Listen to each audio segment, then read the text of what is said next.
should be recording here.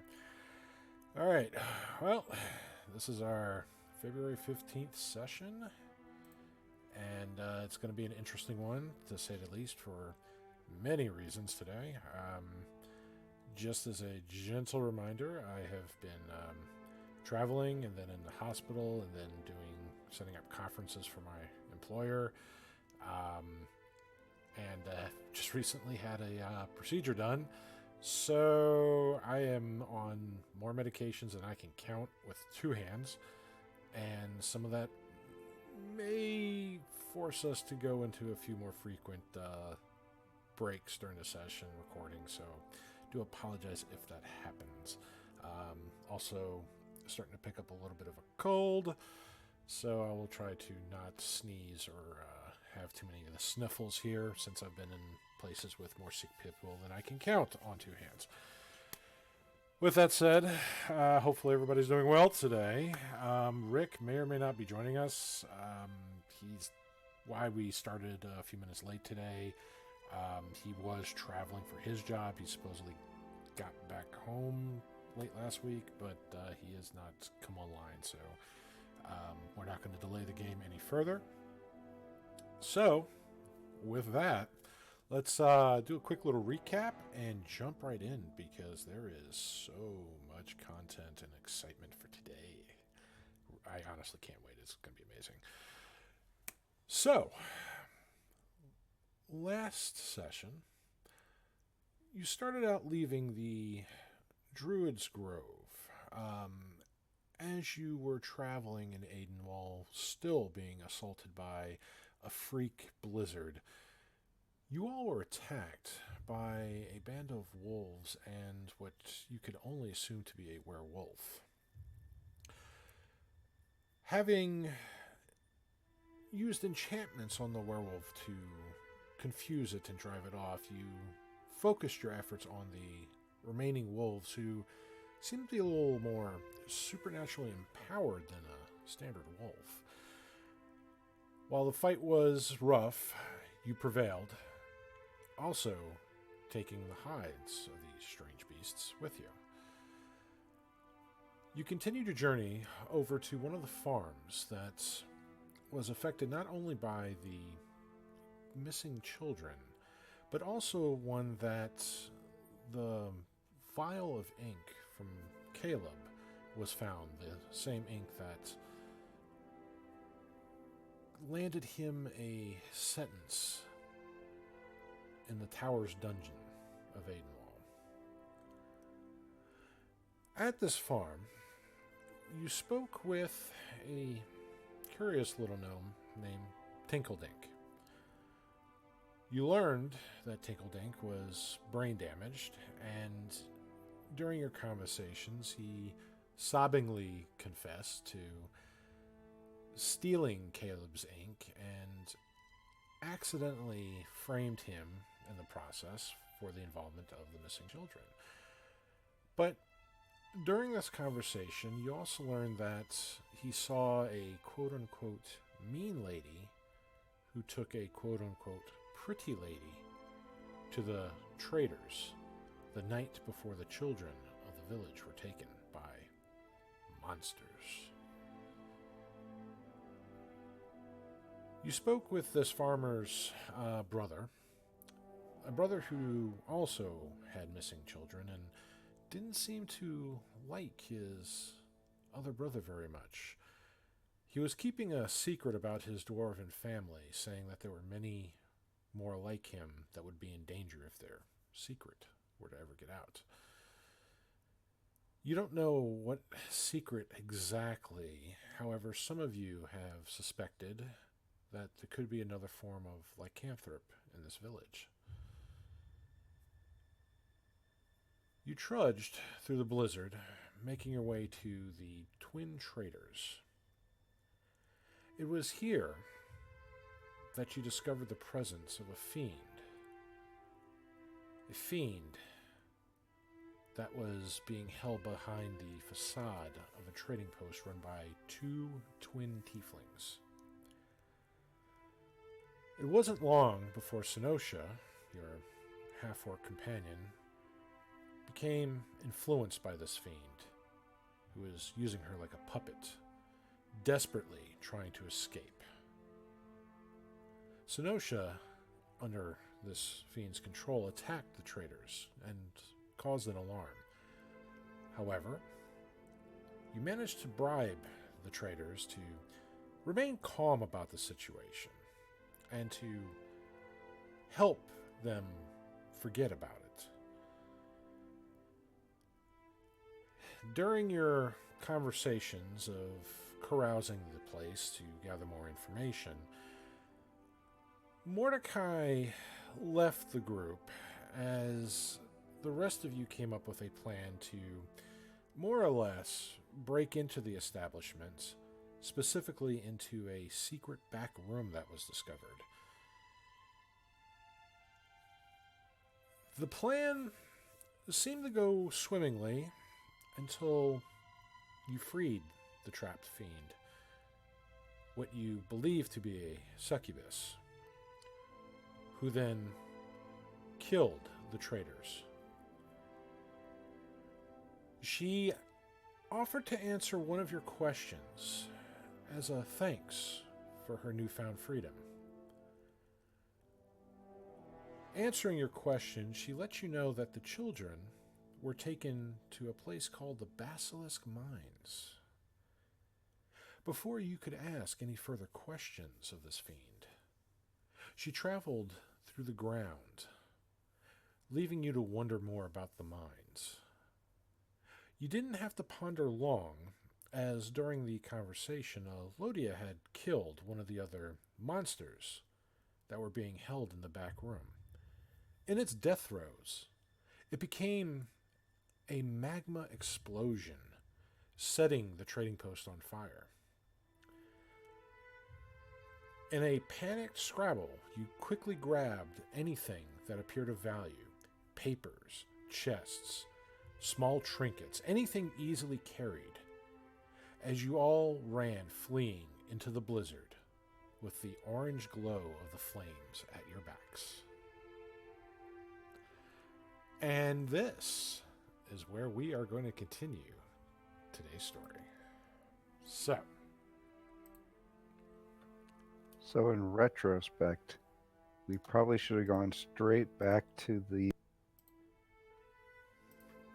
keep and told them, hey, Caleb didn't steal that. He's Potentially, maybe. Yeah, perhaps. Well, I'm sure everything will work itself out. Sure. Yeah, I'm sure he's got that barrier. That's probably still holding. Probably, maybe. I don't know. He might be dead. Who knows? Unfortunately, I don't really know a lot about blood magic.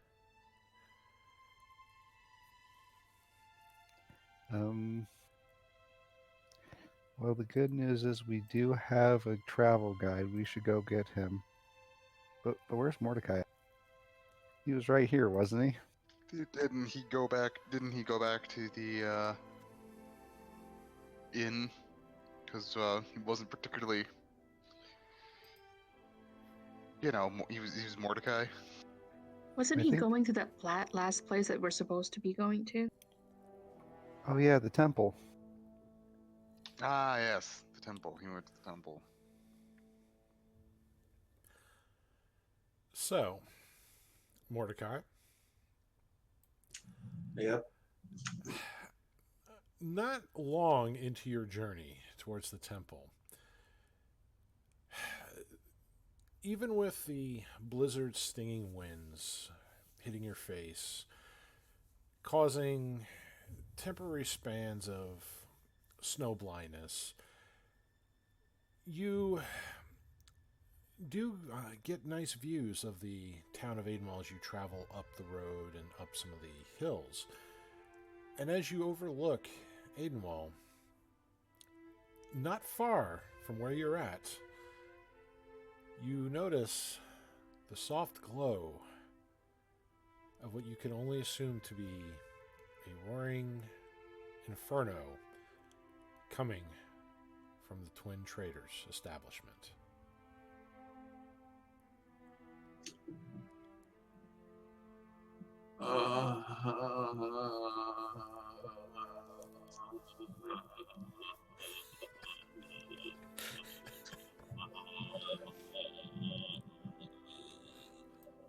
One of us has to not be in jail. I keep going to the temple.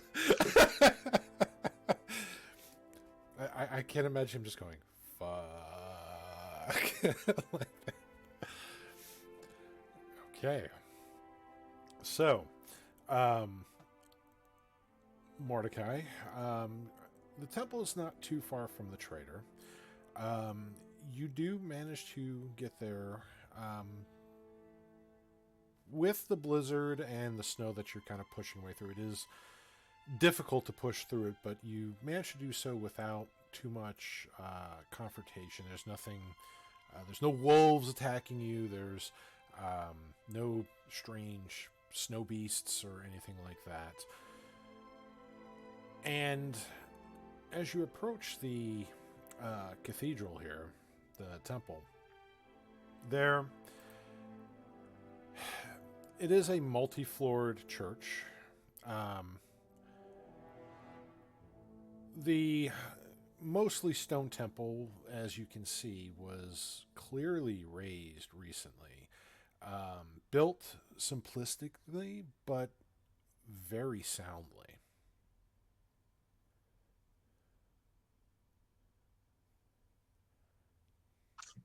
Okay. I'll just walk right in.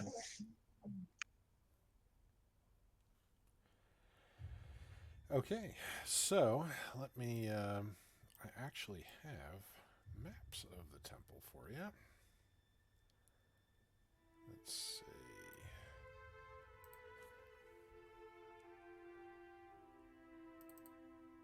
Oh, come on. Don't zoom out, just pan. That. And the temple is. Here we go.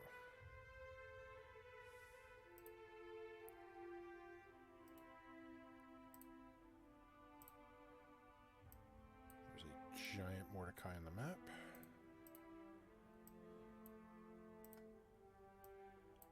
All right.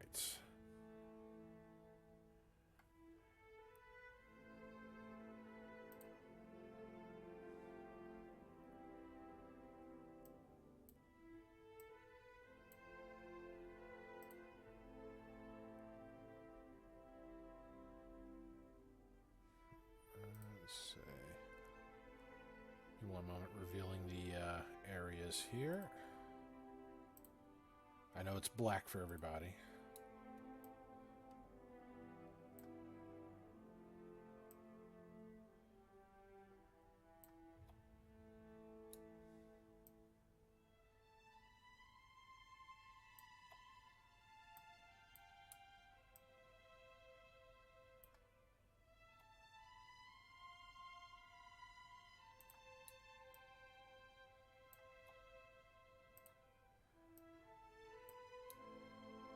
Mordecai, can you see the map? Yes, I can. Okay. All right. So.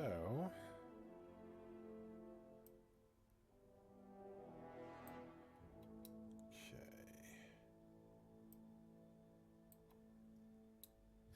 I think that should be good for at least these purposes here. And let me just zoom out on this map here. All right.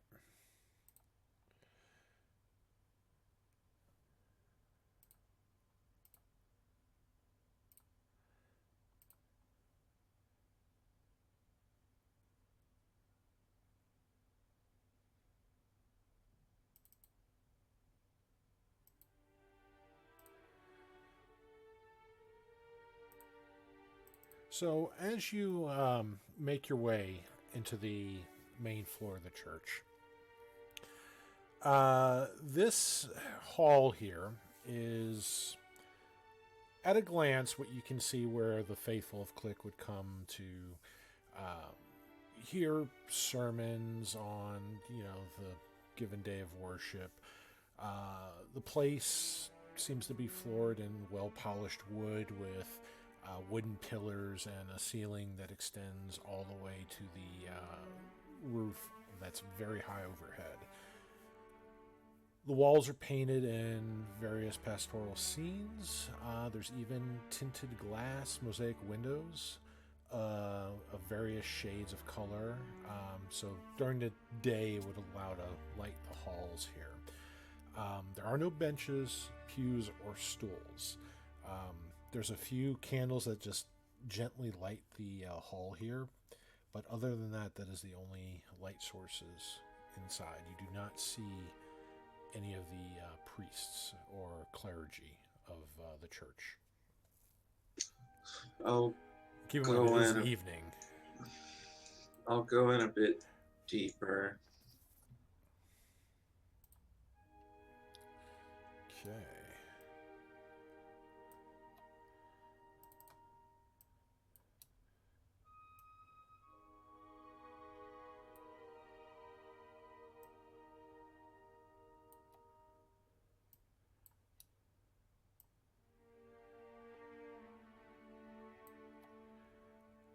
All right, so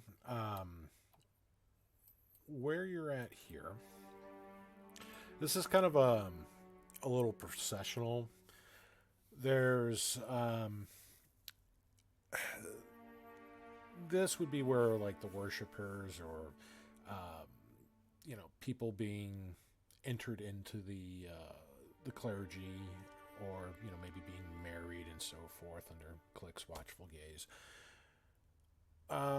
This is where they would be allowed to enter in, usually led by clerics. You've been to some of the churches where they would have their, thuribles and ceremonial billets, usually of like bronze wood. The floor here is kind of a little bit lighter wood, and the walls are in a deep blue, kind of to resemble, Click's one of his imagographies, or the bluish scaled kobold. There are various little sprinkles of starbursts with bits of silver leaf here and there. It's a very majestic and beautiful sight. Now, as you're looking in here,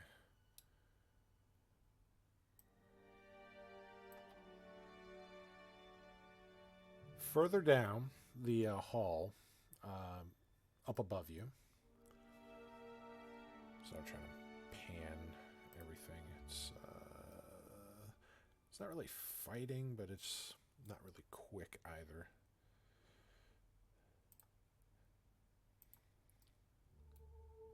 Okay, why is this trying to? Oh, okay, never mind. I see why. There we go. It was still in reveal mode. Further at the end here, there's an altar and a sanctuary. I'm just going to ping it on here so you can see what I'm referring to. Now, in this circular chamber, there's a kind of a screened drape that is partially open here in a deep green velvet. Inside is a larger than life-size statue of Click. He's smiling, great shield high with one hand, while the other hand, like, just kind of beckons, to the faithful and doubters alike. You can see various plants in here growing, some are like ferns and things, kind of a scenic nature-esque, around the statue. And gut. Isn't Click a silver dragon now? Not a. Click has many forms. Fair enough. So this is one of the setting guide. The kobold was one of the more common forms. Another one is a glowing, like, humanoid figure of just bright, blinding light that you can't even make out features of. Those are the most common ones people like kind of depict him as. But yes, there has been things of Platinum, which goes with his other nickname, the Platinum Sun. So besides all these plants that are by the statue, there's little like tree stumps in here that looks like could be used for the clergy to officiate from. The altar itself is carved out of similar bronze wood, and there's various starbursts and the sacred sign of the Platinum Sun blazed upon it. The walls are wainscoted with various carved panels, and there's bands of holy sayings that run above the woodwork and painted walls here, which show various marvels said to have been performed by Click. And Mordecai, you are familiar with all these. It's a very warm welcome. You haven't been to a caliber of this church in quite a while. This is where some of the faithful would go if they need guidance, advice. And there's a place where they can place small sticks on the altar, which kind of gives the clergy the confirmation they can select a holy saying or a combination thereof that would apply. But you do see a clergy member tending to some of the plants around the statue. Seems to be kind of watering and almost like pruning some of the plants, tending to them very carefully. Not saying a word, does not seem to notice you in the halls beyond.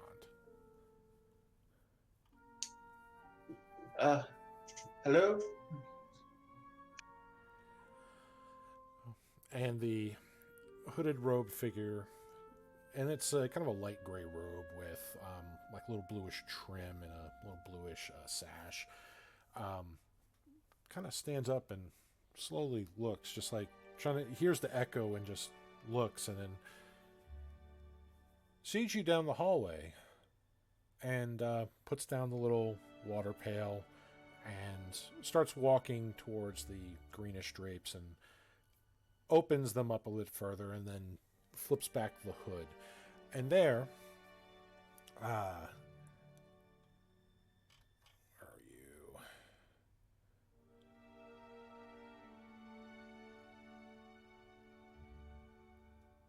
Doo-doo-doo.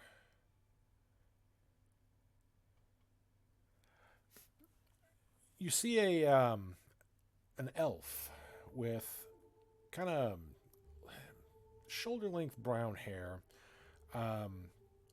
bright green, like emerald eyes, just kind of wide-eyed, sees you there, and kind of rolls up some of the sleeves and just kind of wipes the hands and quickly just politely wipes, his feet before stepping downwards. Hello. How can I help you? Hi. Are you I've hurt? been sent here to a bit. I'm fine, though. So, he immediately, when you say that, he's still listening to you, but he's going to like this little tabernacle on the side, and he kind of opens it up and he starts taking like a little censer bowl, a couple little rags, and a jar of something, and just kind of very carefully wraps them up and brings them over towards you, as you're still talking to him. I've been sent by the Fearless Landers. We are looking into the disappearances of the children. Yes, that was a terrible thing that happened, but that tends to happen when people consort with evil creatures of the Feyworld. It's a shame, but Click is here to guide the people's souls back into the light. Where are you hurt? And he undoes the jar, and it looks like some sort of healing salve that he's like trying to apply to your wounds. If you would show him, where you're hurt. I show him some of the frostbite from the cold. Yes, you must be careful traveling, especially this late. It's already cold enough during the day with this damn blizzard, but at night it's a death sentence wandering out about. He kind of brings you off to one of the little side areas where you can kind of sit down, and tries to warm you up when you're cold. Like, it feels your hands, your arms are kind of freezing. Just kind of rubs them real quick. And do you need some food? Are you hungry? No.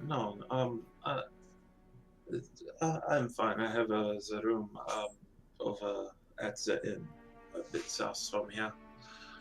One of the things I was hoping to talk with someone in authority about was Caleb over at the guard tower. Caleb.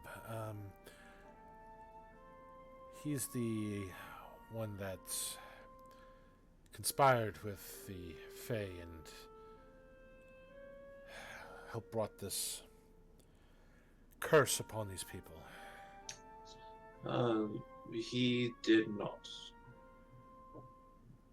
And how can you be so sure of that?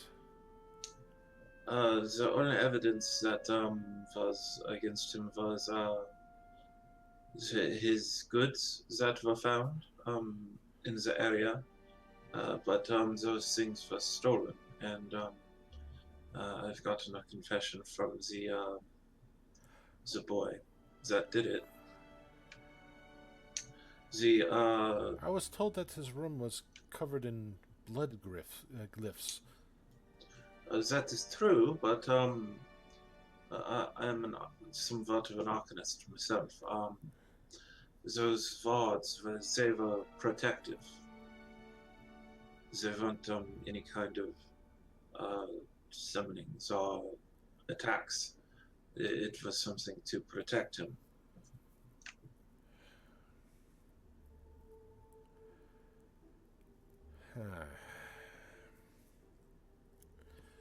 See.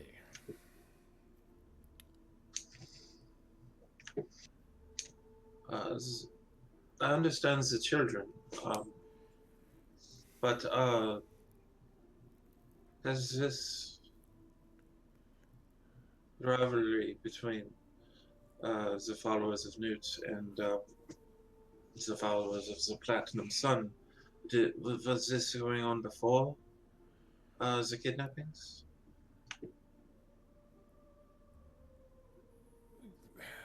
Aidenwall was very resistant to the church's presence here.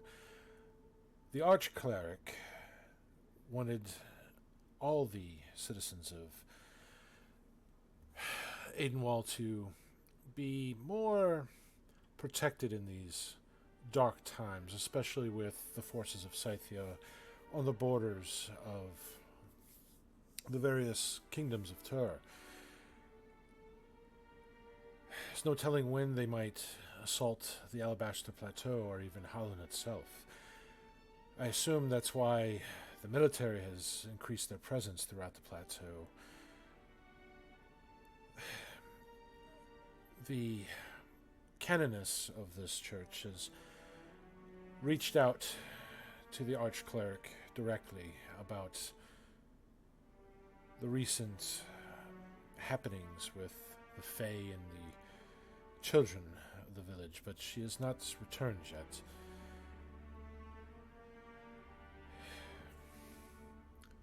We are at a loss for leadership here while she is away. We do have a recent canon that was appointed, but he has been busy trying to diffuse as much of the situation as possible.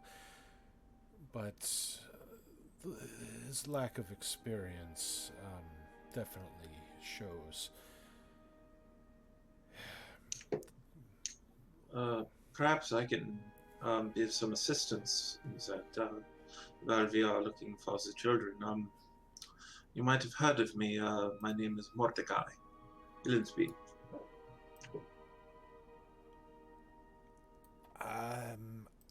I have not heard of you.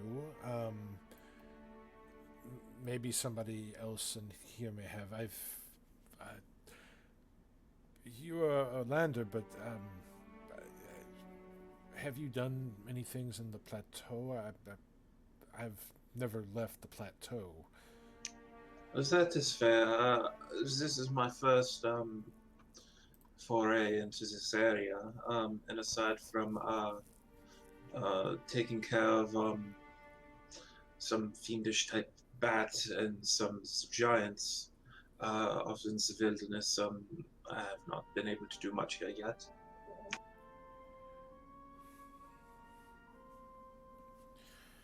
I see.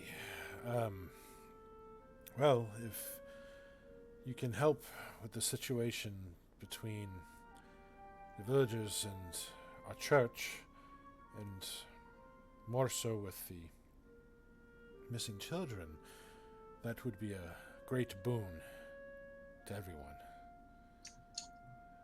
What about Caleb, though?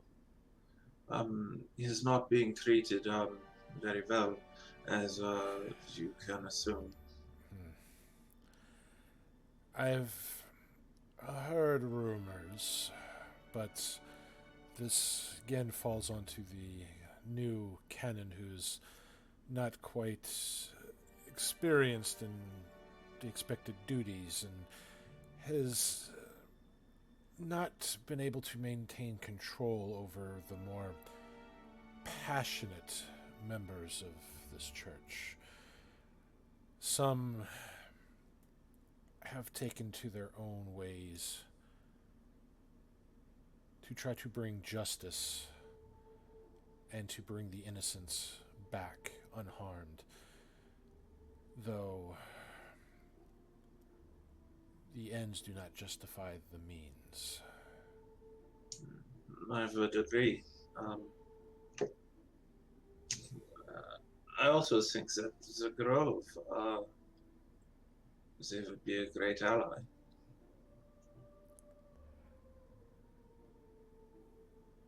The Grove and the Druid there was one of the larger oppositions when we first came.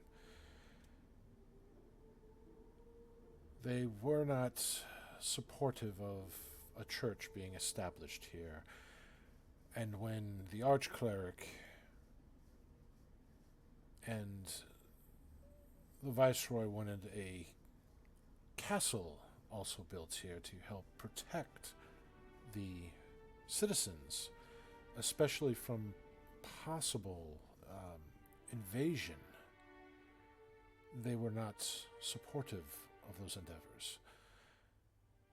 They would not lend any of their people to assist, even though we offered jobs and compensation and various aid.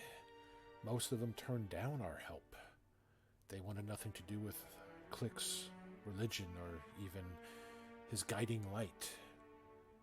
They refused to let us put Click's beacons throughout the roadways to guide people here safely.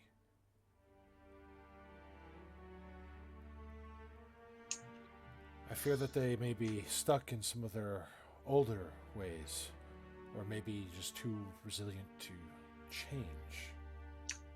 They are druids. They are nature. This kind of change is normal. I believe that this is why the Platinum Sun is a guiding light and not a searing shame.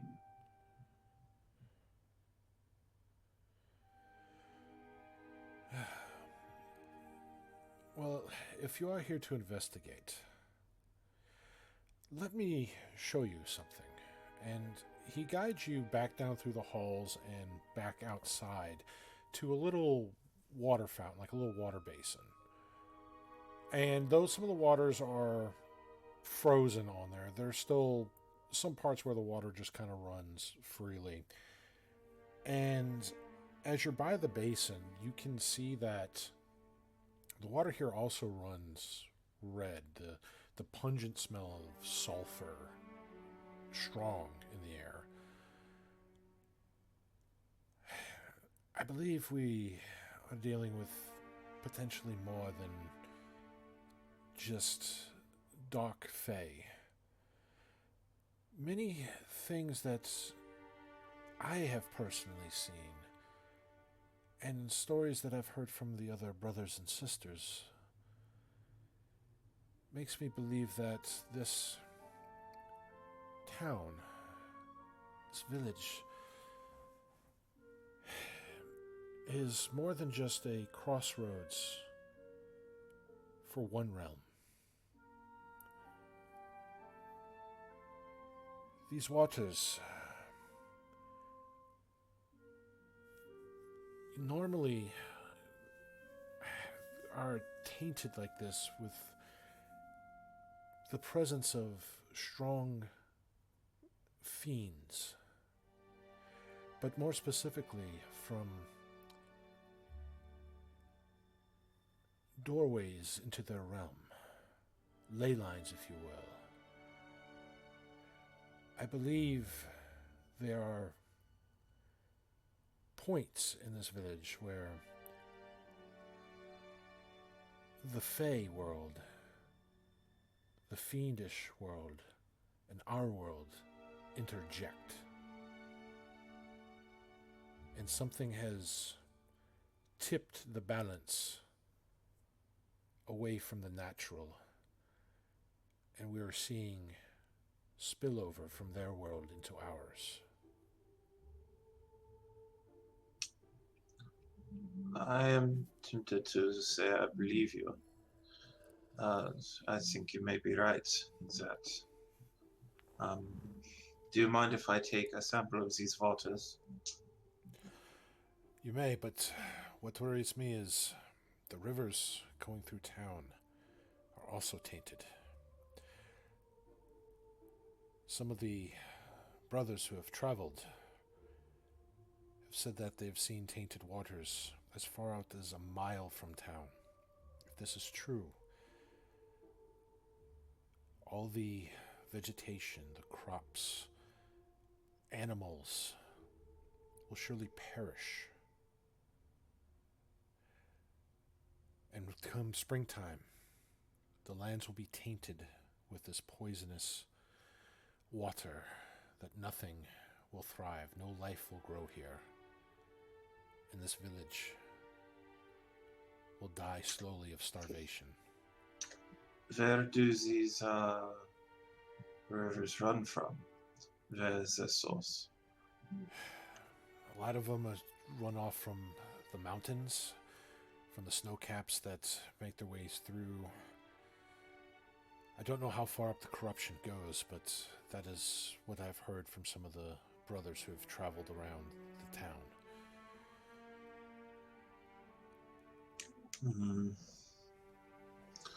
I will keep this in mind. I thank you for the information. And if there's anything you can do for Caleb, I would greatly appreciate it. I need him alive. He is important in a way that I cannot explain.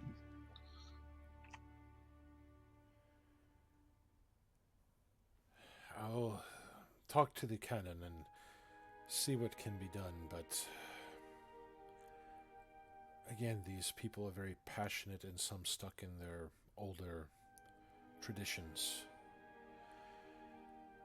I fear that they may be more inclined to take matters into their own hands if it makes them feel that justice has been done.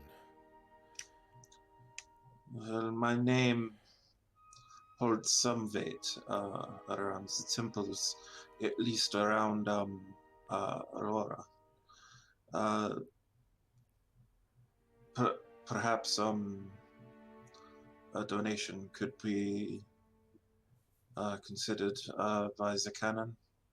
I do have some funds available, if that would help my case for Caleb. Ah, bribery. They really are the Catholic Tithing, Church. tithing to the church.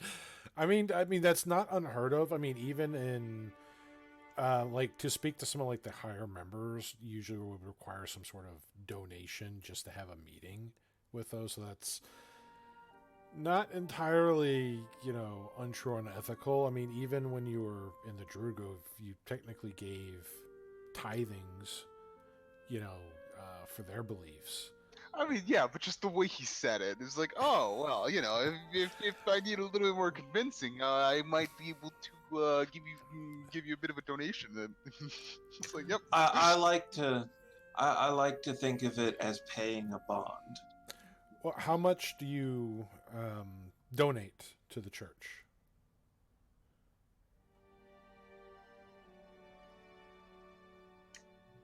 Uh, 362 gold.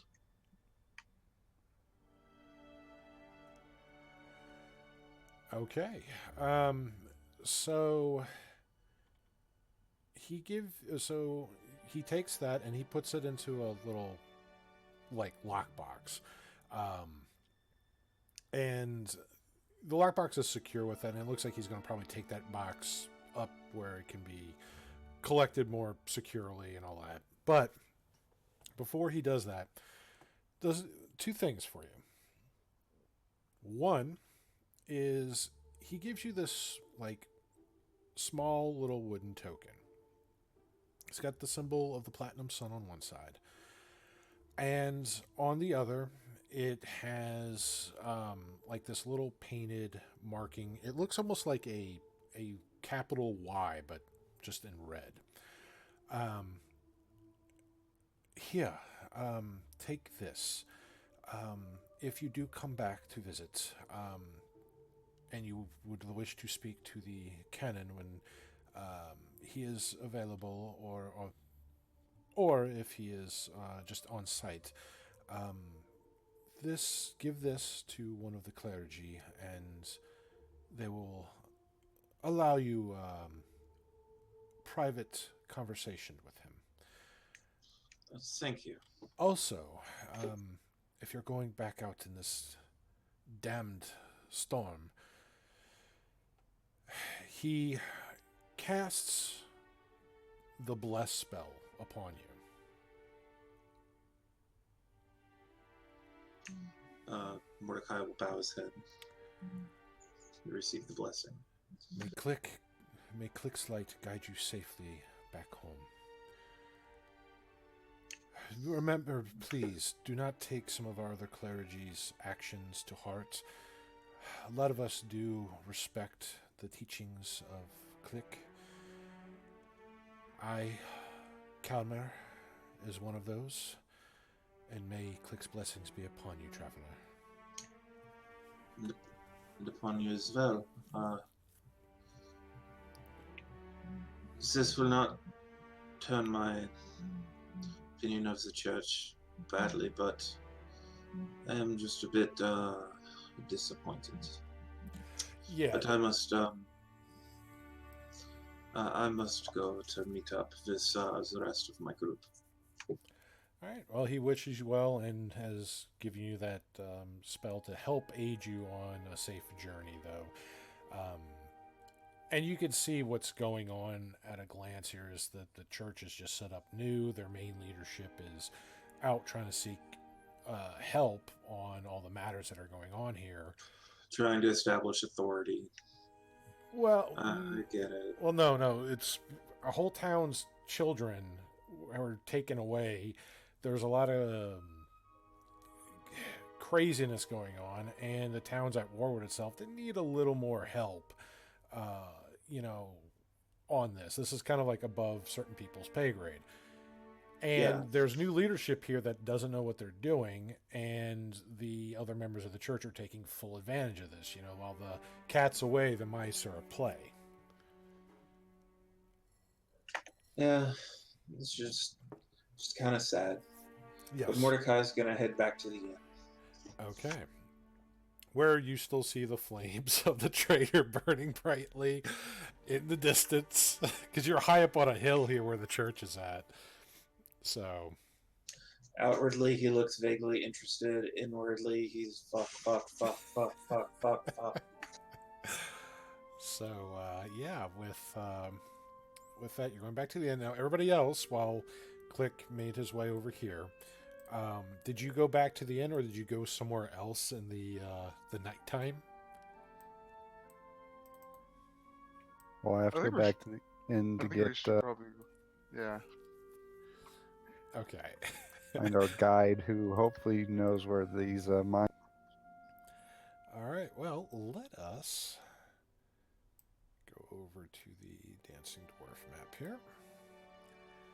And let me change that here.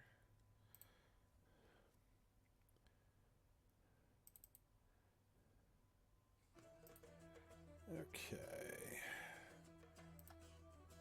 On the right map? Yeah.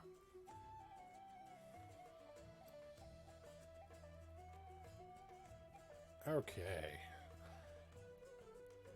So,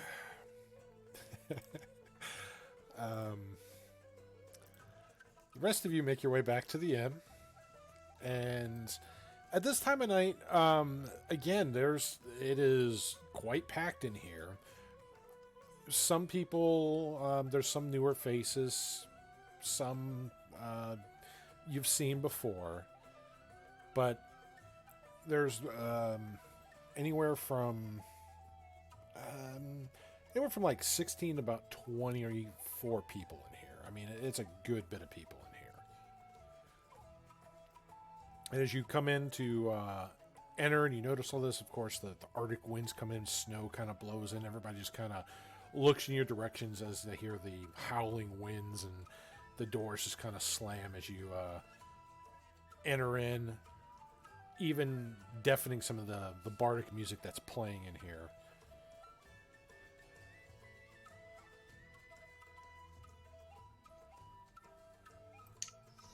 And it's just me. I don't see anyone else. Well, you're no, not you. You're still at the church at this time. Oh, okay. Yeah, this is everybody else. Like, while you went to the church, they went here, so they're here first before you're on your way here, but they have just arrived here. All right. Well, see if you can find Remy. See if he knows where this mine is. Okay. I think he's up in the dormitories, and she goes sprinting. Well, as you are running to the dormitories, you hear Remy's laugh from a nearby table by the stairs. And at the tables, he's playing cards with a few other people. There is a... Try to get the description of him here. Give me 1 moment. Not that.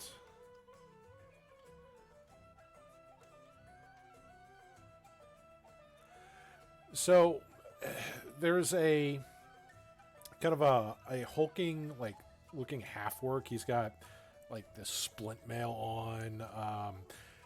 There is this very thin, wiry little girl that she's definitely not from around here.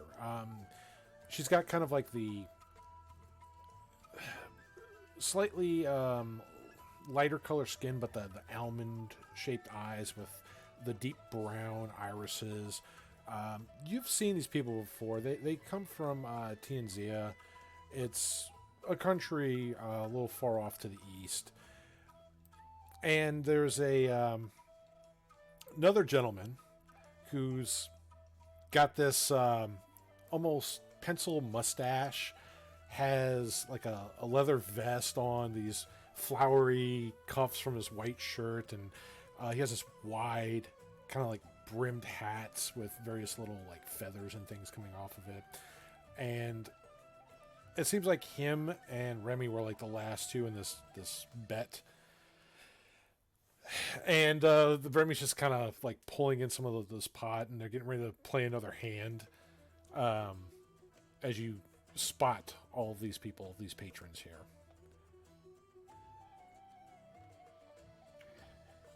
Yeah, she's gonna kind of run up, just wrap herself around his shoulders. Remy, dear, there you are. You wouldn't believe my day. It's just been ablaze with excitement. Oh, Willow, hey. Well, looks like I'm gonna have to sit this one out. It's and he just kind of tosses a few of them the little coins. Next round's on me, and the other fellow that was across from him just kind of looks over at you and gives you like this wide grin, ear to ear smile, and well, why don't you introduce us to your lady friend there? Hello, madam. I am Fernando the Magnificent. It's such a pleasure to meet such a beauty as yourself. Oh, thank you. My name's Willow. And the little wiry girl that's at the table is gonna. Well, why don't you and your girlfriend sit and play a few rounds? It's nice to have a new face at these tables. Give us more chance to win our money back.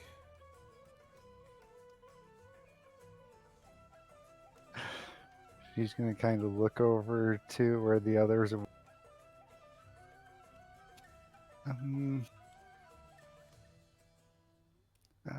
I suppose just one hand would be polite, but we do need to get going. Okay.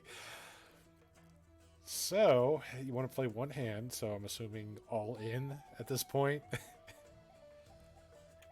Well, no. Come on, Remy, we got to win this. We're not just throwing all our money away and seeing if it works. Okay, so there's quite a few bit of coins here: gold, silver, copper. So how much would you want Remy to kind of spend here, or are you comfortable with spending?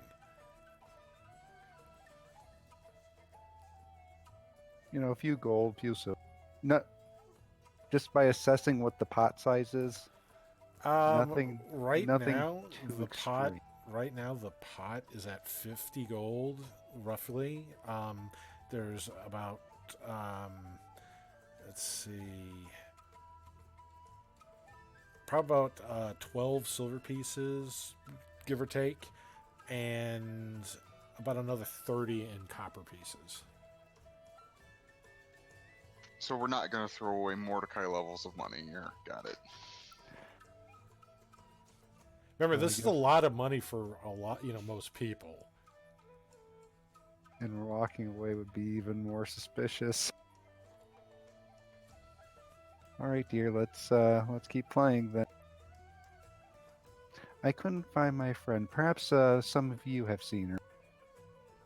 She's got real bright red hair, tattoos about yay high. And I will just be calling and matching. So you're trying to describe the succubus? No, I'm trying to describe Airy. Oh, okay. You're trying. Okay. I'll kind of look around at each other. Can't say I've seen a trollop by that description. This is from the little girl. The big, bulking half-orc is just gonna... Nah. Ain't seen nobody with that many tattoos since I was on a ship. But he just kind of looks over. You ever been to sea there? Where are you from, anyway? Aurora. He's from C. And she's going to point to Bartha.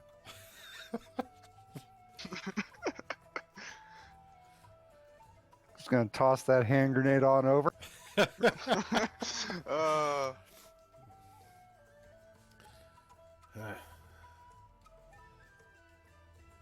And he just kind of looks at him and just scoffs. And Fernando's, well, care to make this interesting, Remy? And he just kind of looking over, and he sees that Fernando is staring at Willow, and he just kind of, no. Let's just stick to playing cards now, yeah?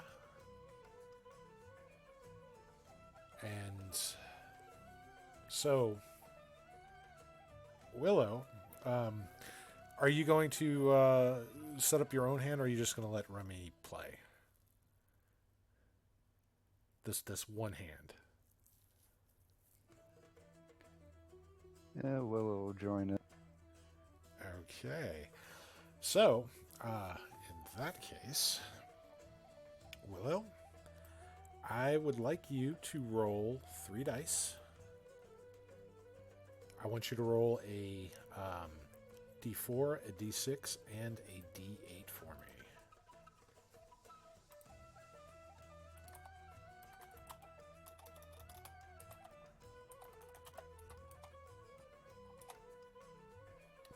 Yeah, not bad, except for that one.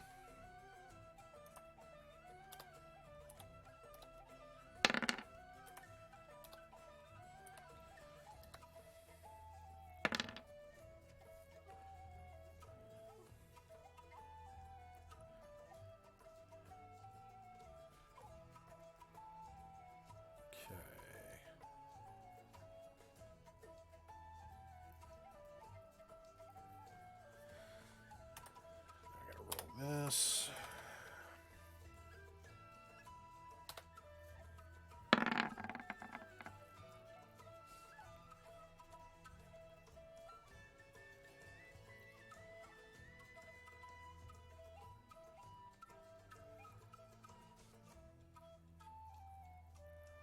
Ooh, okay. Wow, just barely. So yeah, Willow, you come up with the winning hand.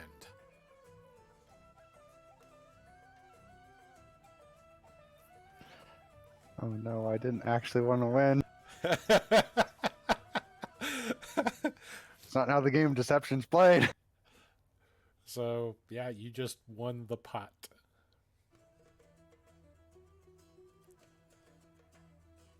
So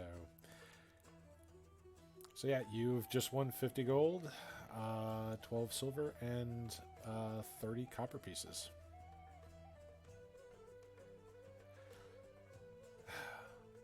Well, yeah, it's been fun, but my lady awaits. Y'all have a good day now. And he just kind of gets up and just tips his head forward and... So what's this business you're talking about now? Willow gives a little wave to everybody. I heard some really fascinating stories, and I wanted to know if you know about a place called the Basilisk.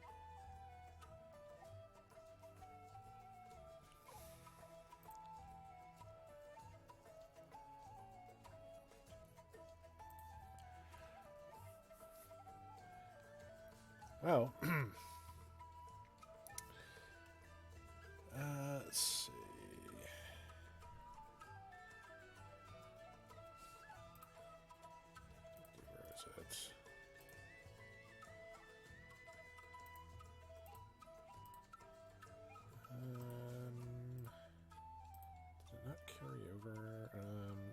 No, here it is. Okay.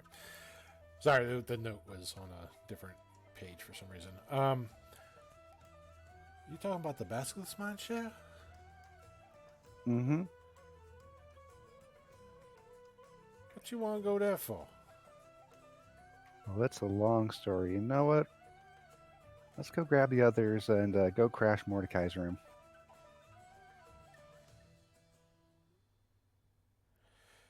Oh, I can hear all about the story. And I can tell you about what a great day I had. I'd love to hear about it, yeah. I do say, though, that was a lovely surprise. You coming in at that table and winning all that gold? We're going to have the biggest dinner ever. Looking forward to it. And he goes, he just kind of waits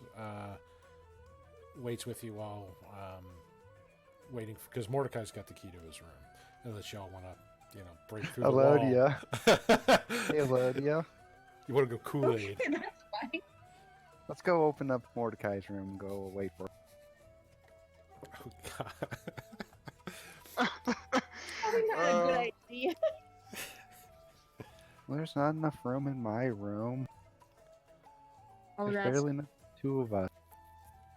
Now, remember, they still got those guards out in the hallway there. So if you're going to pick the lock, you may have to distract them or find a way to deal with them. Because those militiamen are just standing outside, so nobody gets into Caleb's room. As tempted as I am to say, hey, didn't Mordecai give you that python with invisibility on it? That would be... That's a colossal I waste. haven't used it. Oh, It'll dear. it'll get 2 of you invisible. But let's not really waste it on breaking into his room.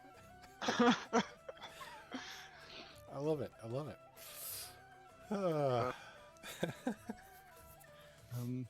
Well, okay. We'll just go wait up in my room. One of us who's less likely to be drawing attention can wait for him and bring him up. But me and Senosha, we probably shouldn't be lingering around down. I guess Barth will wait for Mordecai. All right.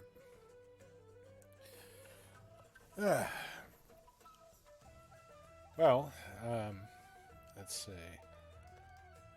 While waiting for Mordecai, I suppose. Does anybody do anything in particular while waiting for him? Oh, I've got 50 gold. Let's order a nice meal for everybody, because who knows? And next time we're going to get something nice. So, is this the equivalent of taking a short rest for everybody but Mordecai at the moment? I guess so. Seems reasonable. Yeah. All right. Probably would at least take him an hour to get here anyway. Yeah, that's exactly why I was mentioning that, because it's about how long it's going to take him to trek through all that snow to get back here. So, where is the link to the menu? Let's see. Come here. Load up. Nope. Show me the menu.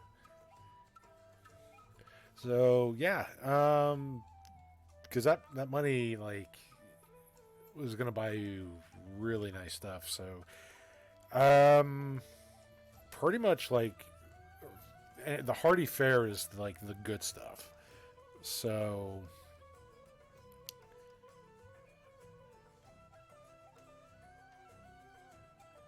So if you want, I mean, you can just get an elaborate dinner or 7-course dinner, complete with various exotic ales and various brews.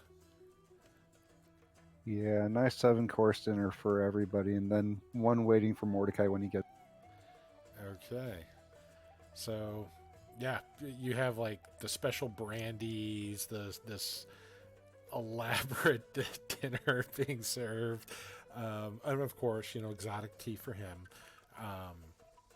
because he doesn't drink, which is fine. And Mordecai, about an hour goes by, and you finally arrive to the Dancing Dwarf. And inside, you hear the merriment, the music. You open the door, and the warmth just wraps around you like a comforting blanket. The smells of the foods, the people once laughing, now everybody just again stops when they see you come in, and they feel the chill, and the door slams behind you.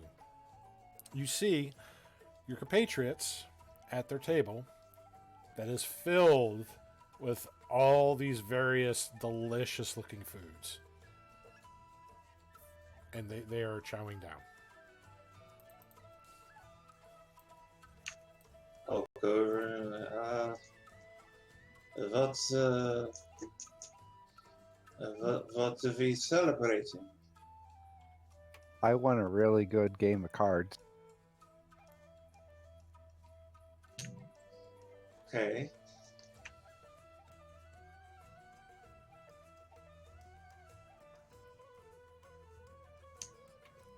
Right. So as I was telling Remy about I'll bring you up to speed too on what you missed. Pretty sure. Should we really be talking about that down here? Yeah, you're right. Let's go up to your room. Well, I thought everybody else was upstairs waiting, except for Barth, who was. I mean, Barth has a right to eat the hearty meal too, you know? Him and Senosha.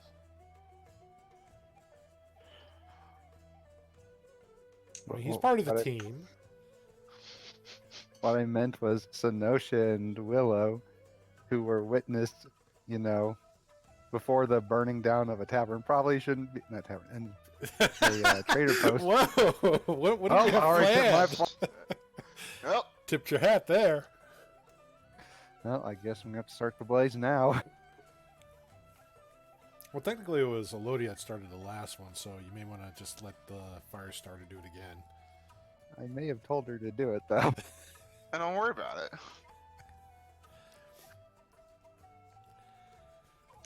I'll follow them upstairs and unlock my room. Okay, so everybody goes into Mordecai's personal chamber. It's a very fancy room with all the wonderful furnishings, the rugs, private, laboratories, baths, separate bedrooms. He's got a little study / foyer in his room. That's how fancy his room is. So on the desk, y'all will see several pairs of netting needles of different gauges and some yarn here and there. And what finished now is another hat.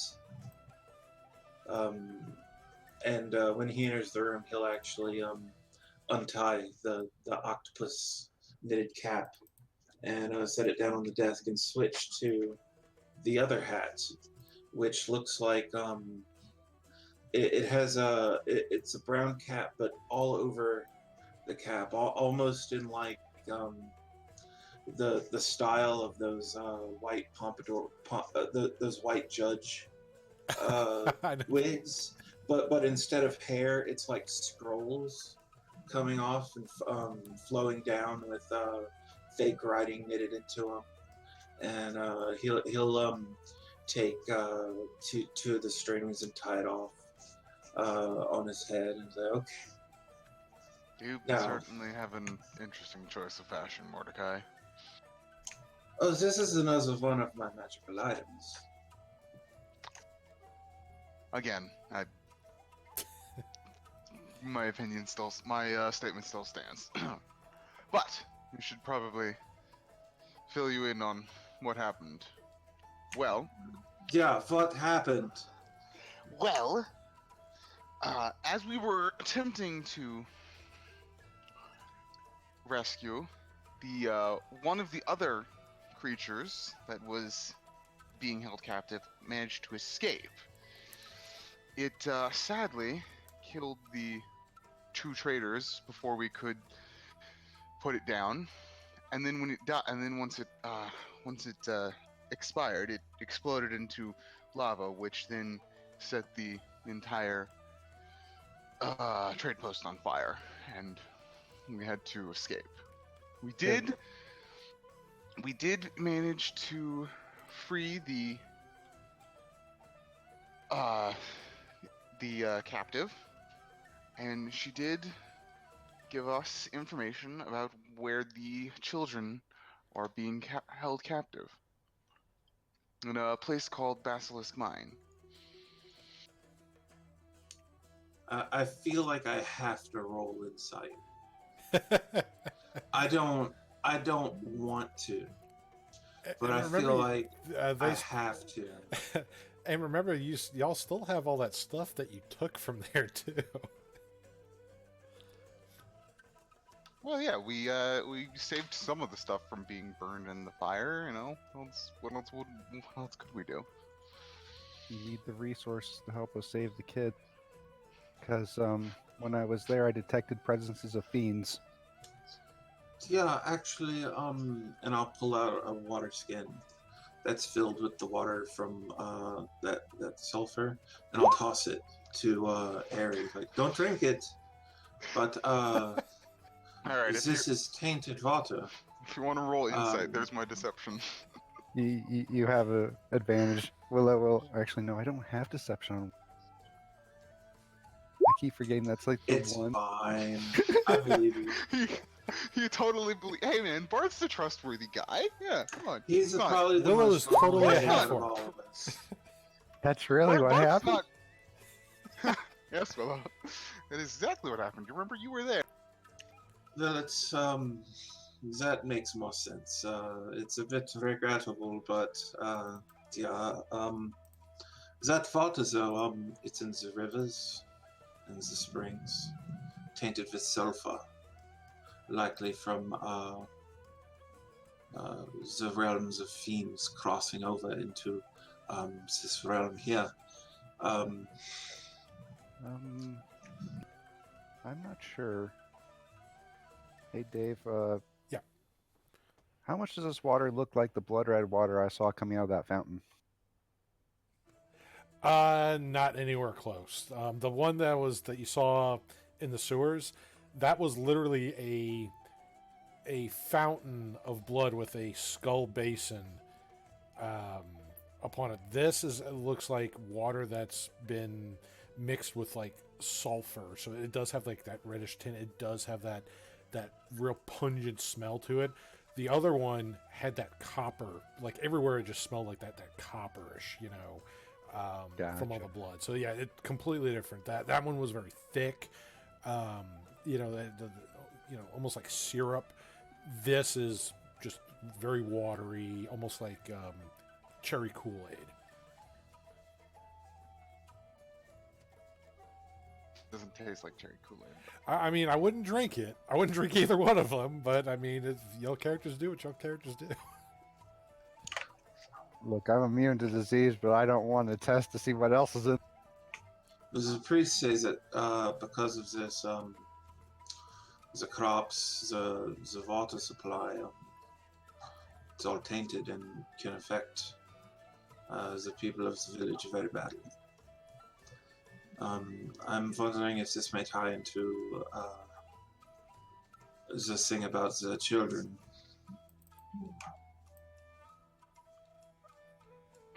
Considering, it certainly seems a bit too coincidental to be otherwise.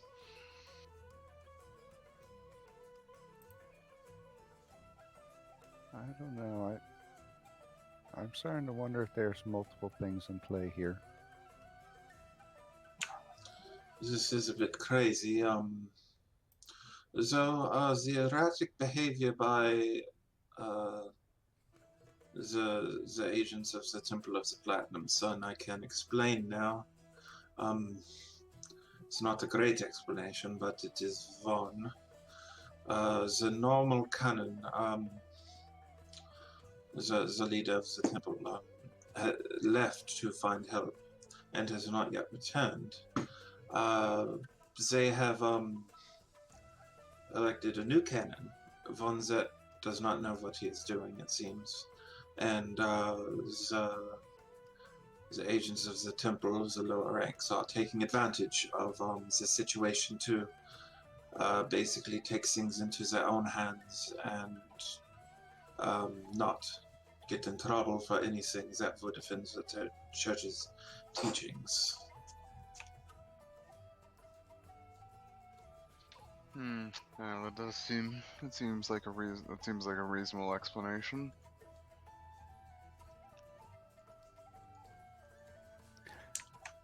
They're all part of an evil cult. Guaranteed.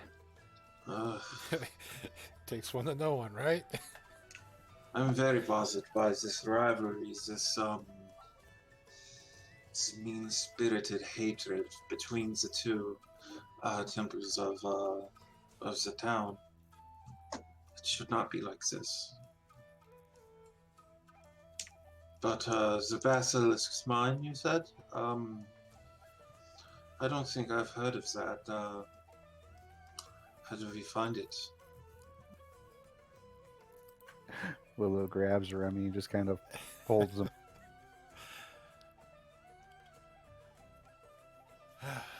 And he just kind of like, again, not expecting that, is kind of taken off guard with that a bit, and takes an awkward moment to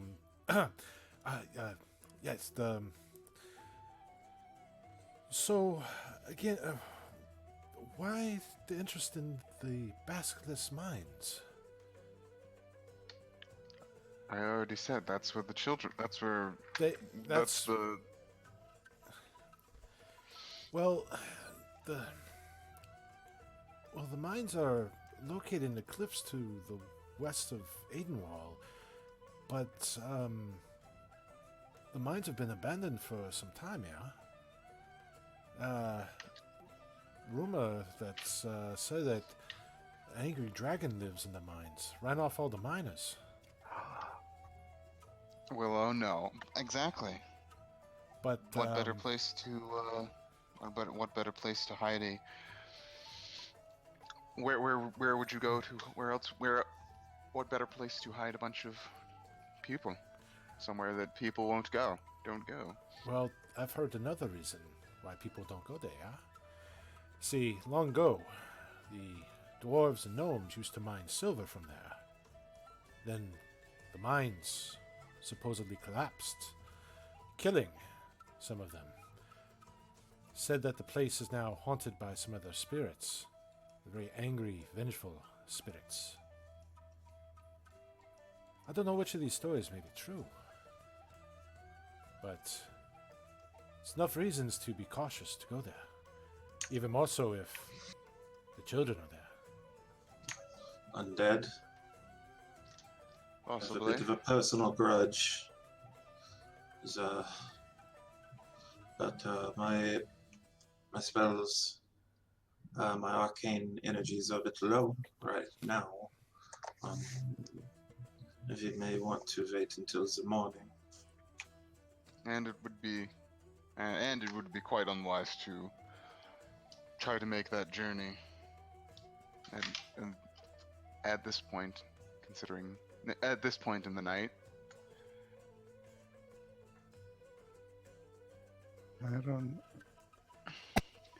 I think it might be for the better if we were at least to get a start.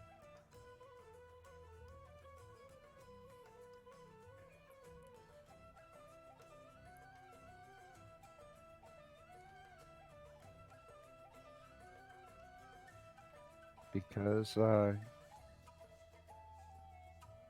even if we didn't have anything to do with the tavern, they did see us, which means they'll bring us in for questioning. And do we really have time for that? That is a good point. It could be worth it to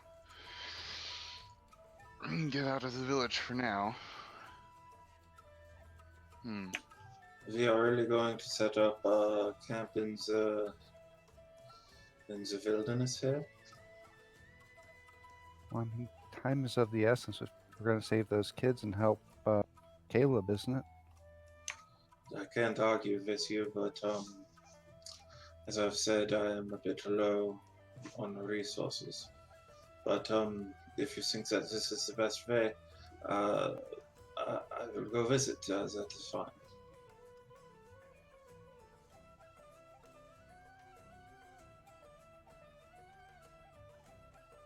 Don't worry, I'm still ready and eager to go. If we're in trouble, you can just hide behind me.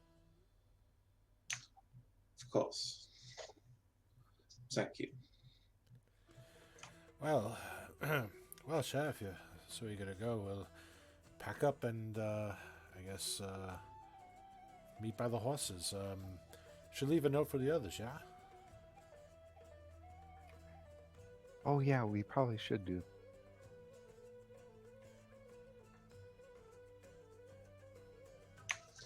What is this? Remember, you Oh, got I mean, men here and Aetherius and Layla. They're all doing their own business. yeah, we probably should let them know. Sorry we bailed on you guys.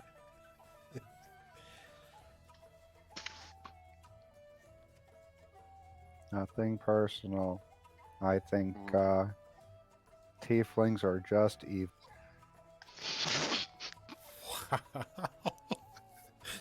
Which is not wrong, but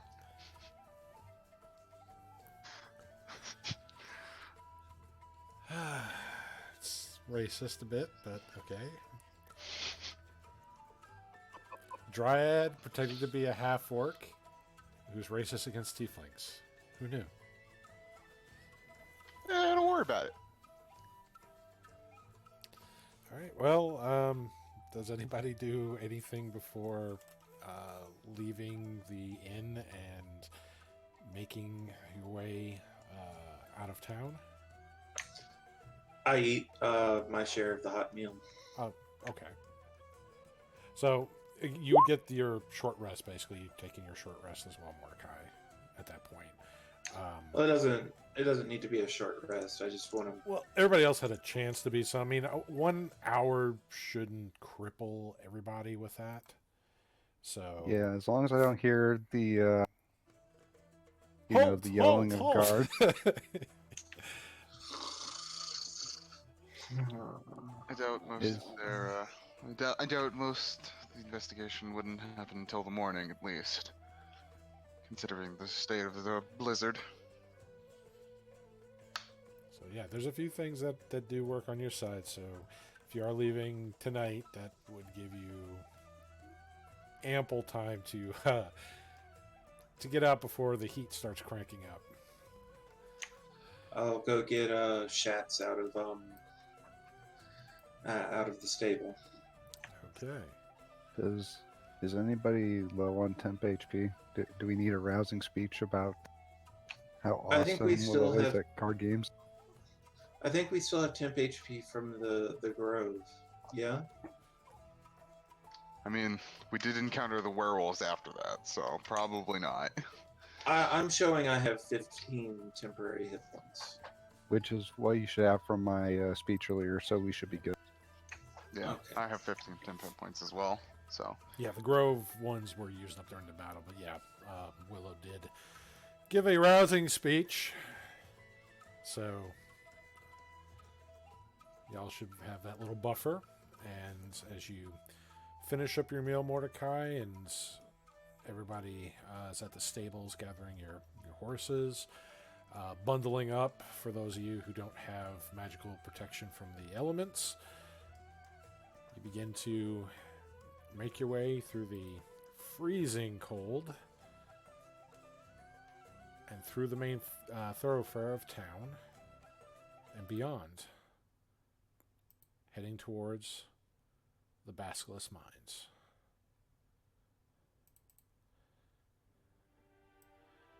Okay. Let's switch out of this here.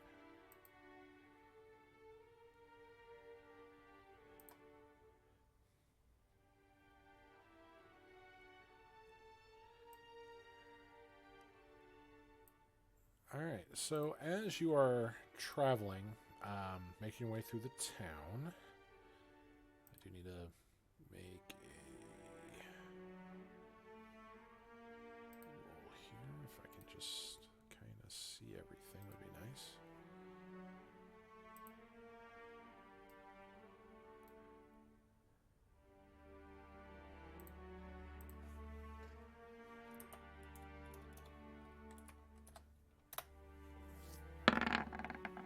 Okay, that's what I needed to know. All right. So, as you're traveling out of Aidenwall, you do get through the thoroughfare with little trouble. I mean, the horses do have to kind of push their way through the snow that has more than accumulated a few feet on the roads. But they trudge through it without incident. However, as you are leaving the town, you notice that there's a point, probably about a half mile or so, that as you exit, the blizzard for you just suddenly stops. It's almost like a wall that you just pass through. That one side of it is this very intense blizzard of wind, ice, freezing rains, just pummeling the area. And then as you cross this barrier, this sheet of snow, it's a much calmer landscape. The winds don't barrel as much as they did with that. They do blow, and it is cold, mind you. There is snow and things on the ground, but you're not being assaulted by nature's fury. Well, that just about confirms what we already suspected. That I can see clearly now the snow is gone. Yes. In Yes, fact, well, that's exactly what I meant. Aidenwell itself, as you look about it, it's almost like someone took a snow globe and like shook it up, and that's the area of Aidenwall.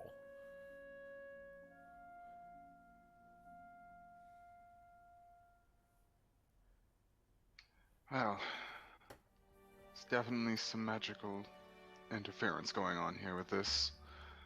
I have to agree. I can't say that I've ever seen that before, yeah?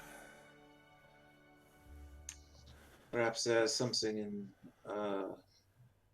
centered on the storm. Some type of artifact spell. It could be a really angry druid. Possibly. Let's just focus on getting the children back first. Yes, that would be for the best. Hey Barth, I have a fake question for you. Well, I mean, despite my experience, I'm not actually that knowledgeable, but I'll try. So, the winter, is it like literally winter?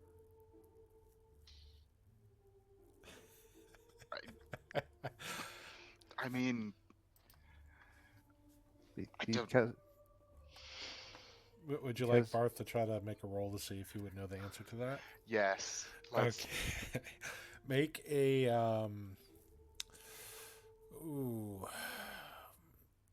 say make a Arcana check for this one. This is more of a plain All right. knowledge. 16. That's not bad. Yeah, they well they're not literally winter, but some of the name comes more from partly from like solstices and things like that.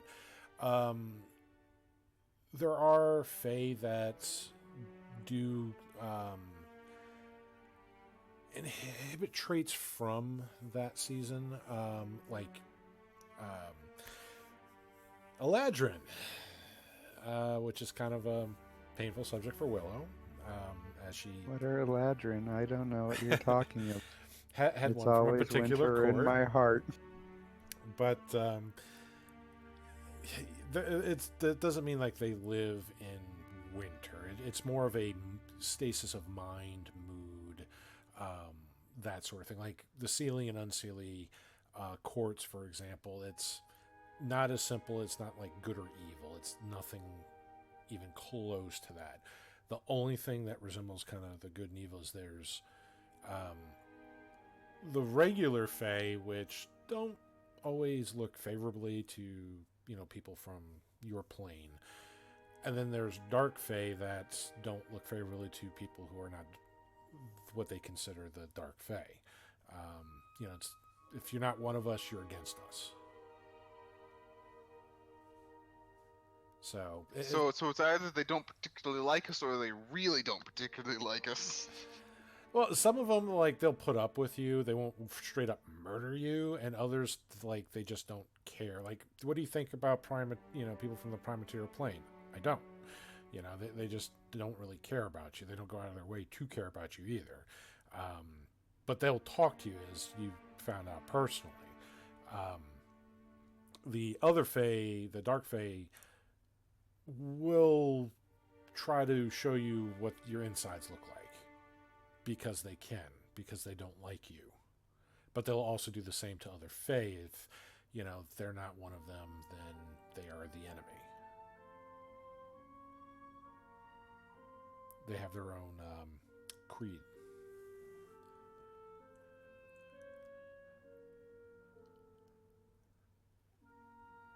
Hmm. But yeah, more of an attitude, state of mind than a literal sense of winter. Drats, because I swore I had an idea.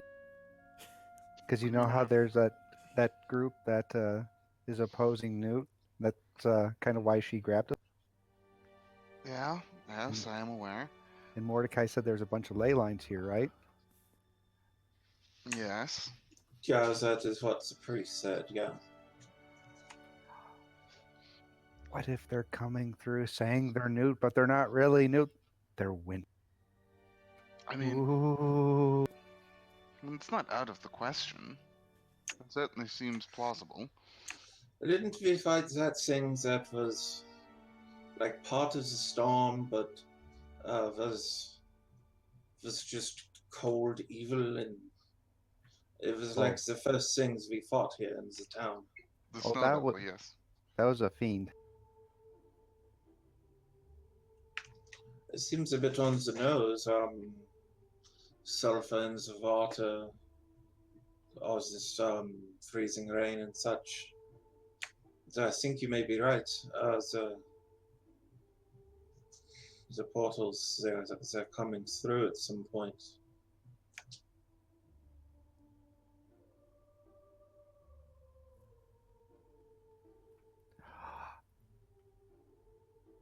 And she just looks giddy. Looks like this town might be caught in a bit of a crossfire. Shut up, phone. It's Newt calling. That's such a good song by Brandon Flowers. I really like that song, Crossfire. So, Sure. okay. Well, do you keep traveling outside of town? Like, how long do you travel before you try to make camp? Probably just a couple hours, right?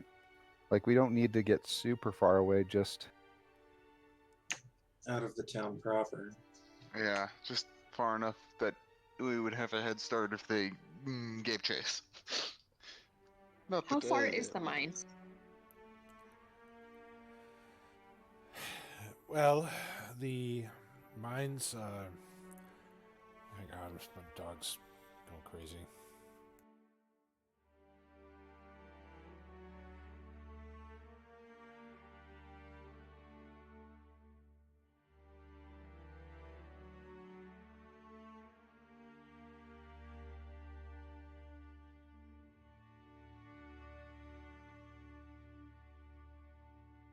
Sorry about that. The the mines, they're gonna take us a few hours to get to, especially with um, the current weather situation. Thankfully, we're not in a blizzard, but we still got to travel through the wilderness, and well, there's no more main roads to the mine. Well, if they're only a few hours away, we should probably get close to them and then stop for the night. Within sight, at least, I think.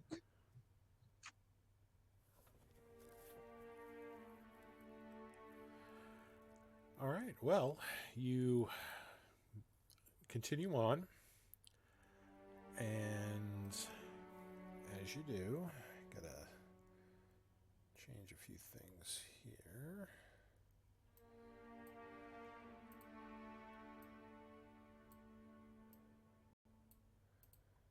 Because all right.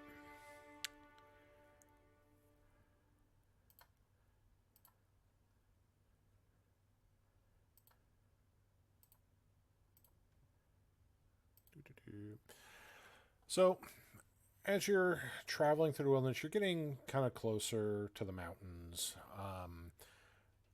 Yeah, Aidenwall's getting further out into the distance. So eventually, where you don't even see the snowfall anymore from the snow globe effect, you're just seeing more of the Alabaster Plateau for miles around.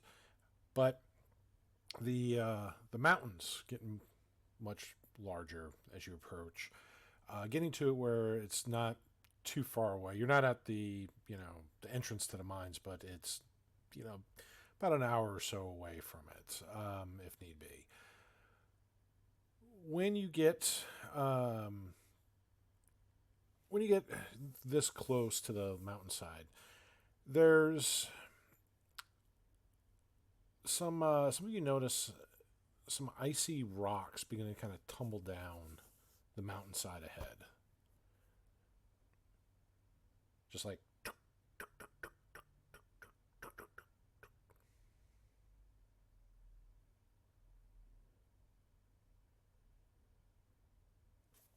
Oh, that could be. Well, let's go look up the mountain, see if there's something throwing them down. Okay, make a perception check.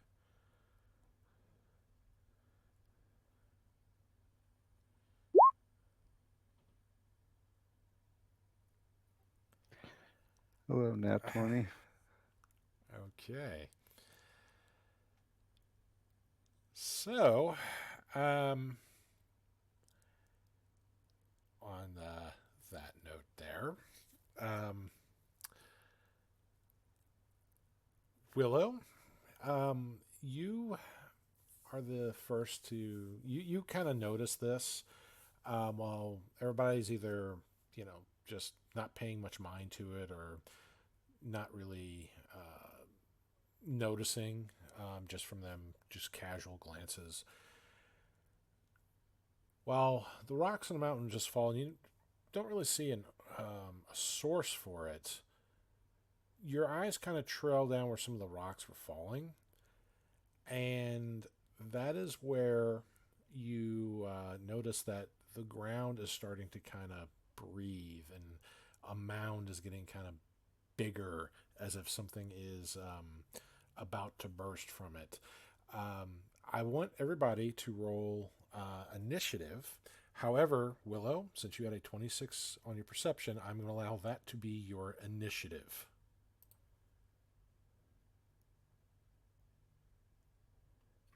Willow is having flashbacks to Cole. And I'm going to show you a picture of what is bursting out of the ground.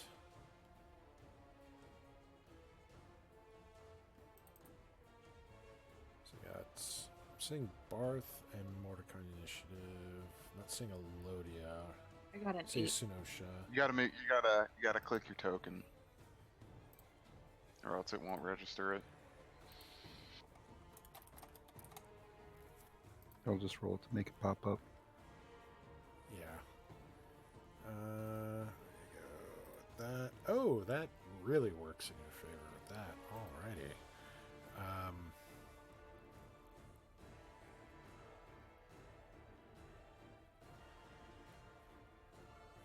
Pull. Okay, this needs to go away here.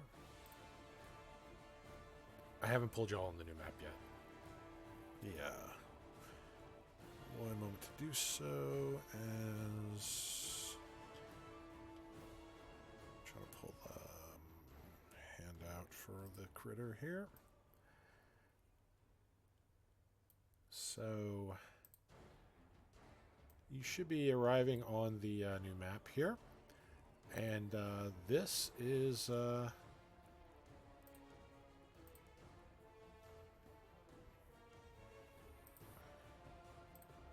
this is what y'all see pop out of the ground. Oh, great. It doesn't look like a dragon, but it looks kind of like a dragon. It's like it's a yeah. You I should can't- hide. I can't tell if that's white or blue. And dragons are like It's really, pretty though. It looks pretty. dragons are really, really good at smelling and seeing. And you weren't really hiding to begin with.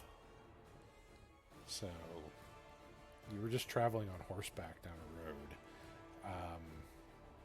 Oh, that's even better for y'all. So Willow, Senosha, Elodia, Mordecai, Barth, and that. Okay. That should be everybody here. Oh, nope. I forgot one person. You know who I forgot? You forgot Poor Remy. Kevin. Kevin. He always forgets. Yes. Yeah, exactly. Did you remember Kevin? No, you didn't, because Kevin always gets forgotten. That's not. What is his modifier? Because that's not bad. I think I know why the turn order disappears. When we get moved to the new map, Yes, because to roll 20, the tokens that made the roll are.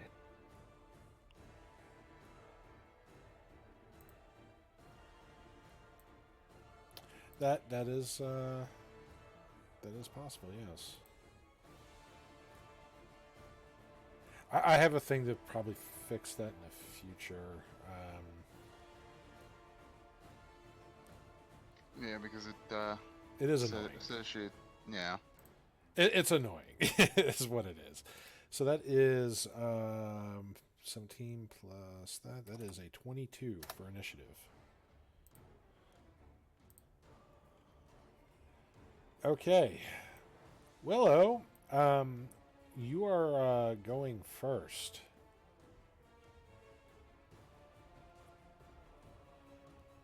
Mm,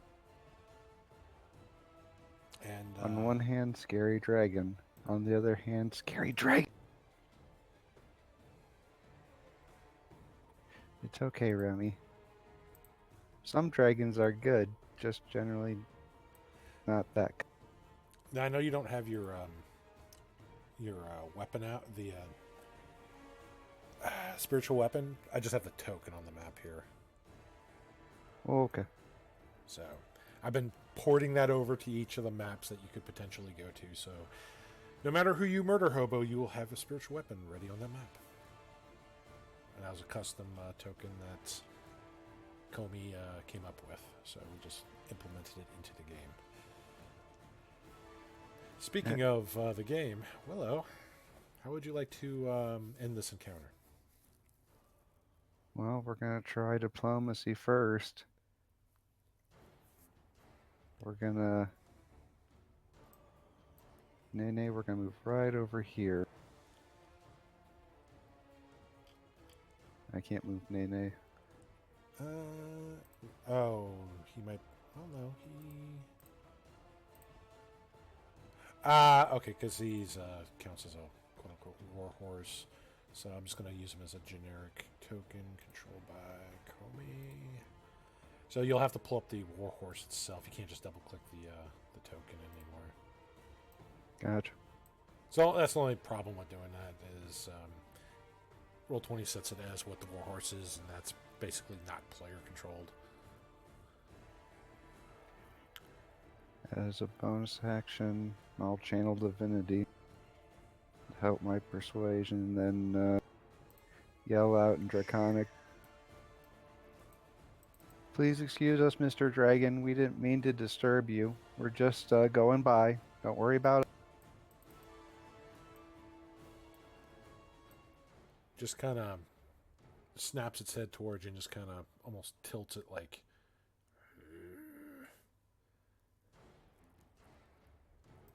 Can I attempt to identify it? Yes. Let me see what the. Okay, that is going to be an Arcana check. 20. You believe that this is some form of an elemental creature. You believe it is some sort of frost-based salamander. Now that she's up here and sees that, she goes, uh-oh. Mistakes have been made.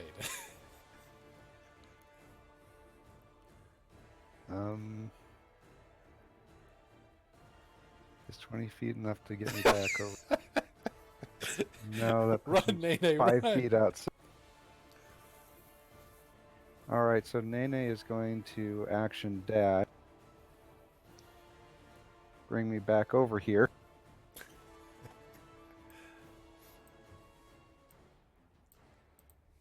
So I go, guys, not dragon.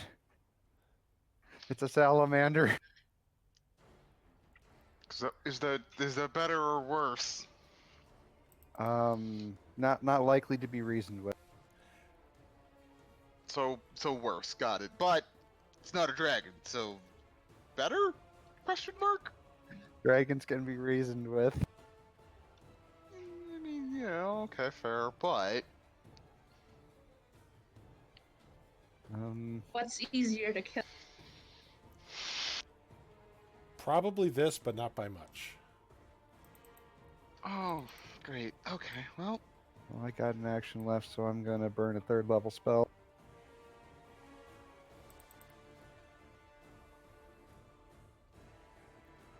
And unfortunately, the one person who can't get it.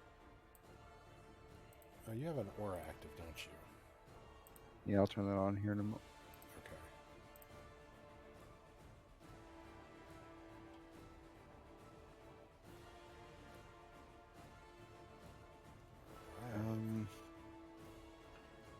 Probably Senosha, because if this thing can fly, Remy's guns are going to be more useful.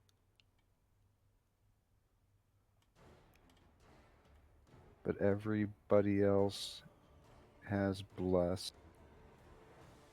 doesn't look like the thing can fly. It doesn't appear to have wings. Does not have any visible wings, and you did see it just burrow out of the ground. Right. Probably. Sorry, probably has Remy. a dig Senosha.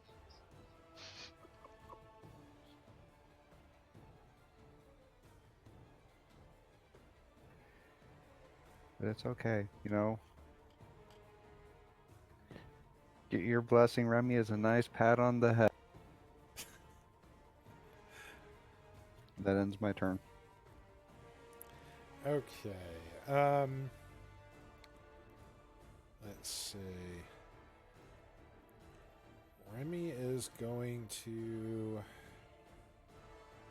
activate one of his judgments, his enhanced judgment. He's gonna, let's see, seeing how you've said things, he is going to make the educated guess that this thing probably looks cold, probably does cold things, and he is going to select energy immunity. So he's going to get immunity to cold. However, he is going to grant everybody within his aura resistance to cold.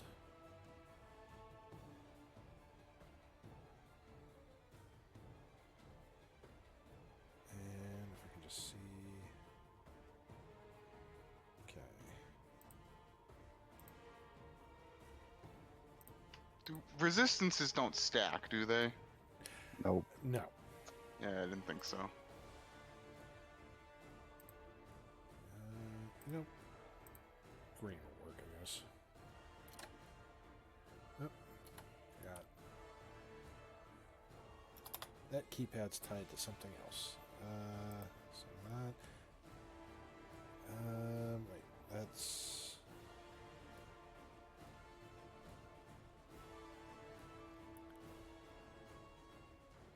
And he's staying on the horse, so he is not moving. He's going to end his turn, and I got to check the radius on that. All right, let's see who's next while I check that here. Remy Senosha. Yes. All right.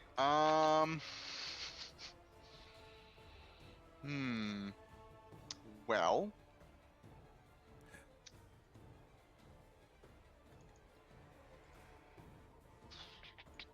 All right. I think what we're gonna do is she's gonna jump off the horse. There.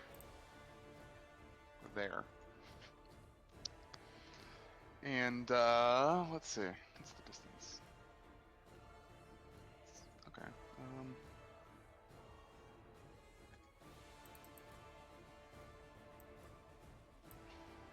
She's going to throw a javelin at the thing. All right. Have Senosha make her attack roll. Now, she is under the bless, right? But Yes. she got a natural one.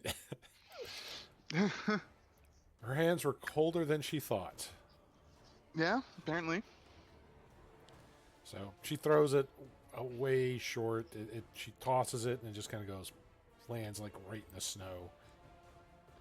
She feels embarrassed as a free action. Alright, well, she has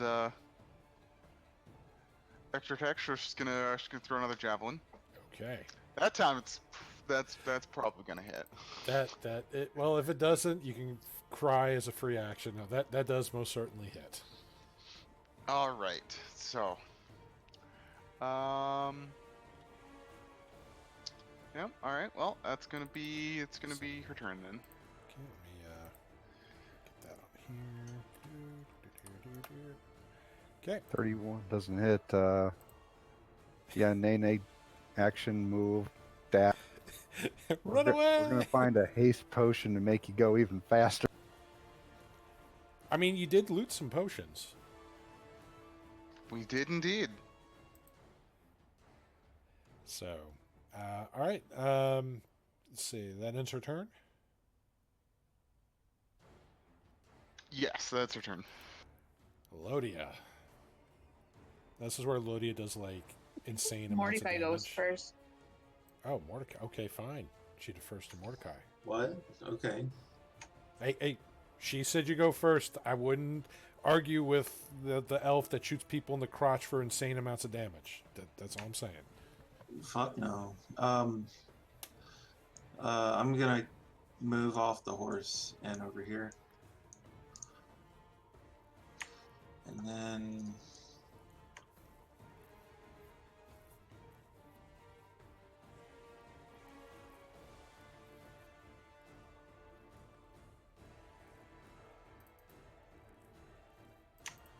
okay. I'm going to use my last sorcery point. And I'm going to cast Scorching Ray at 4th level. So that'll be 5 rays.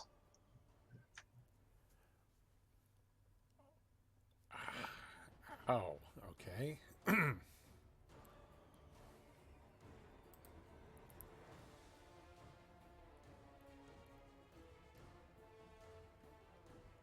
Well, that first one definitely hits.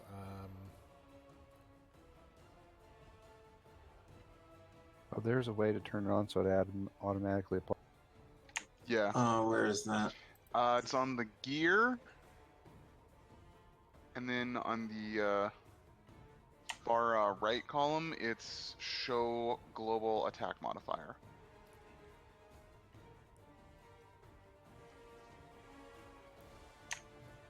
Okay. And then on the front page, should have a little area. Yeah, see how it's doing it. Every single one of those rays hit. I cast Empower. So let me. I used my last sorcery point for Empower, so let me re-roll. I'll start with that first one. Okay, so the first ray does 11 damage. I'll keep the second ray. I'll keep the third ray. I'll re-roll that ray on the fourth one.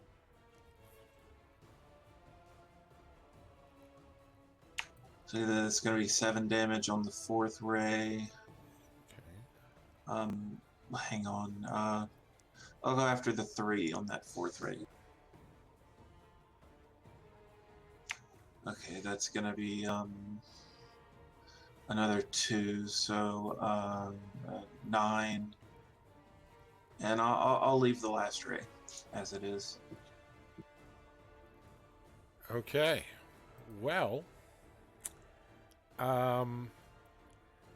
you notice something here. A few things actually when you do this. One of them, the first thing you notice makes you very, very happy because fire seems to be super duper effective on this. It is writhing and hurting. However, the flames, as it's burning this creature, they go from that that orange amber color and they start to turn an icy blue as this thing looks in your direction with what can only be described as a primordial fury. Okay.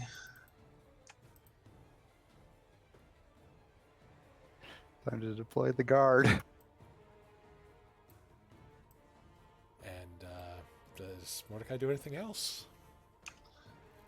That's it. Okay. Wait, did Mordecai not use any hit dice during that short rest? Oh fuck! I forgot to roll them. Go ahead and roll them. Because you did take a short rest.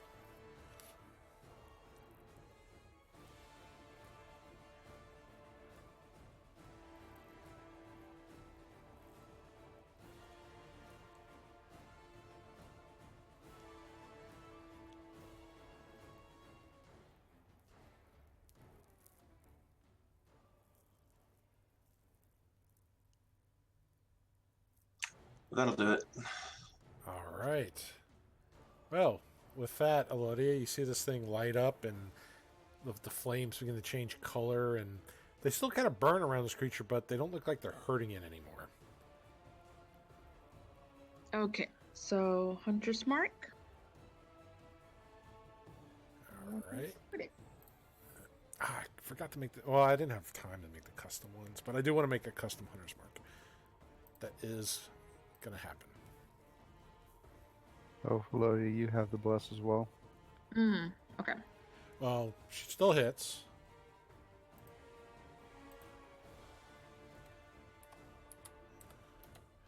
Okay. And another one. All right.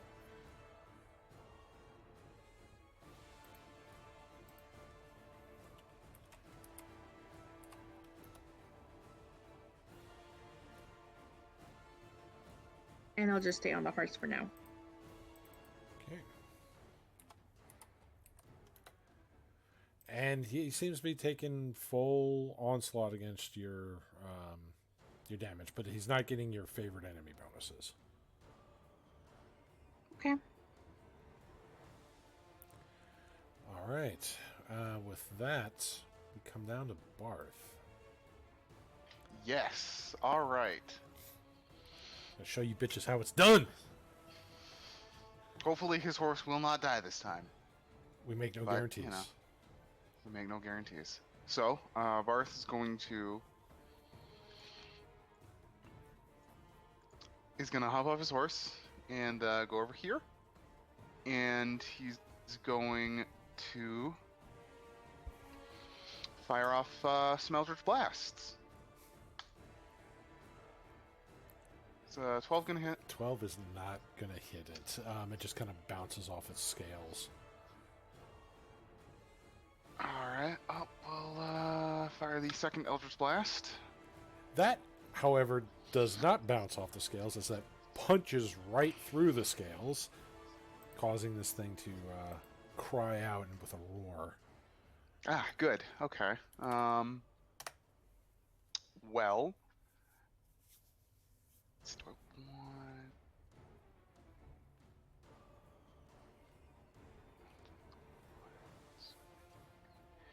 I think, and he's going to, with his bonus action, activate Shadow Blade. Okay. The flick of your wrist and a focused command word, you pull out the Shadow Blade that extends from your own body, that crackling black and purplish energy.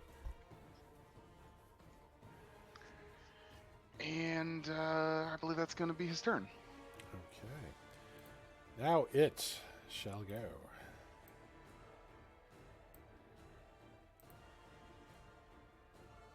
Let's see, where would it need to be? Alright, so it is going to move. We'll say right here. And you see those flames suddenly like intensify and then absorb into its body as it reels its head back and shoots it forward, opening its mouth. And as it does so, this freezing arc of breath just launches out. I'm going to need Sunosha, Mordecai, Willow, Lodia, and their lovely little mounts to all make Constitution saving throws. Now, the mounts, Willow and Mordecai, well, not both mounts, just Nene, Mordecai, and Willow will have resistance if you do not have it too cold. Sunosha's just killing it. Yeah. Mordecai's also killing it. He's like, that's why I do the 8-minute abs. Willow's also killing it. Lodia, not so much. She ate too much. Oh, and Lodi's on the wrong side of the horse. Well, even if she was on the other side, that she wouldn't be. Oh, God, for yours, too. Oh, okay. Ooh, 12. It was nice knowing you, Nene.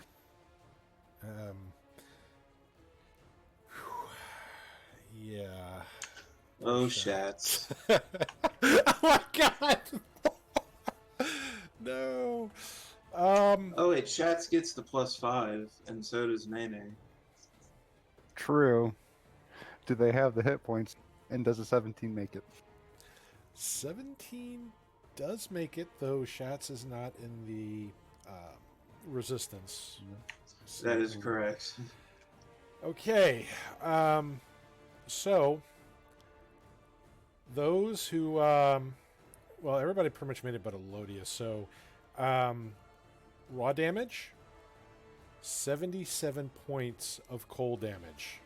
What? What?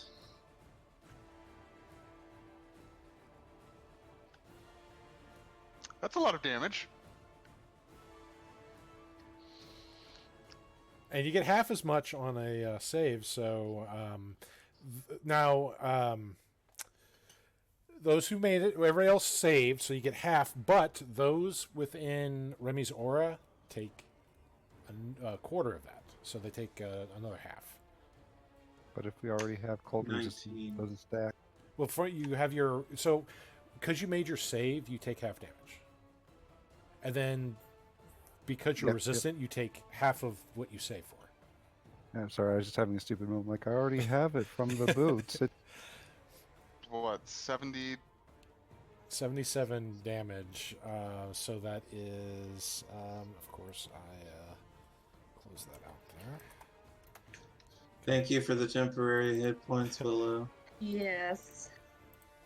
So wouldn't be alive that'd be before- 38 points of damage for those who saved, and those with the resistance would take 19 points of damage. Oh, that does actually break my temp page.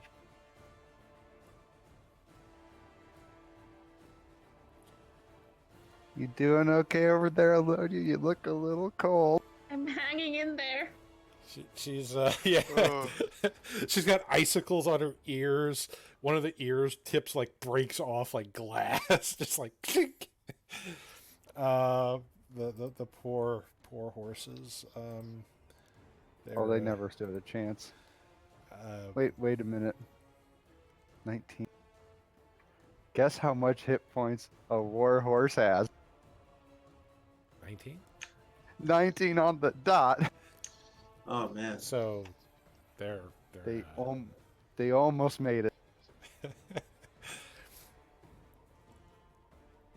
Okay, well, with that, let's go. Let's put that to. Do I think it was my fire damage that made him able to do that? Well, he absorbed it and then proceeded to return it.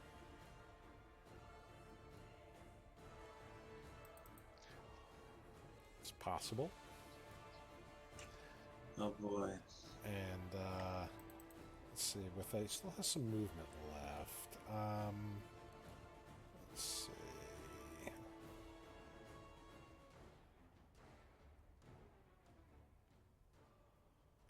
Yeah, he's gonna.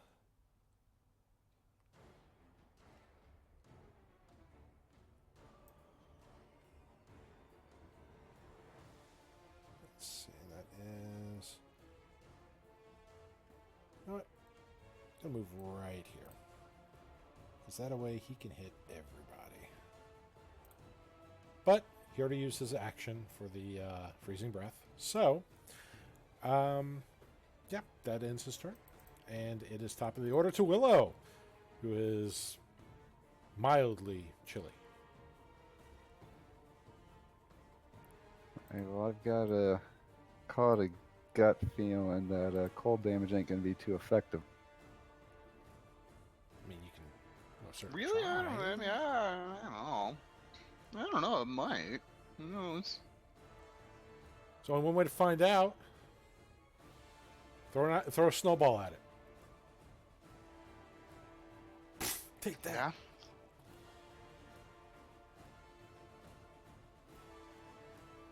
Right, well,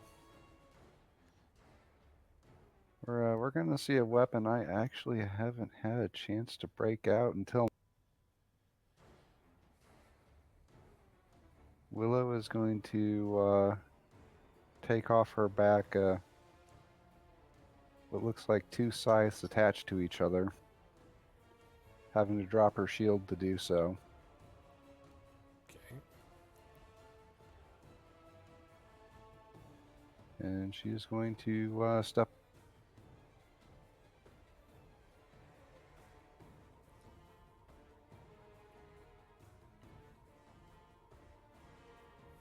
And swing one.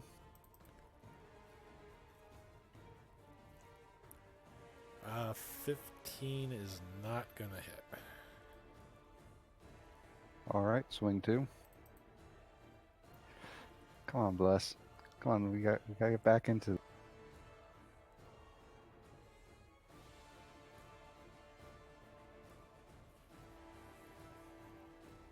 Alright, well, I presume we're probably going to be stopping for the day, considering Elodia's insides are mostly frozen, and I'm pretty sure Mordecai is now on fumes, I mean.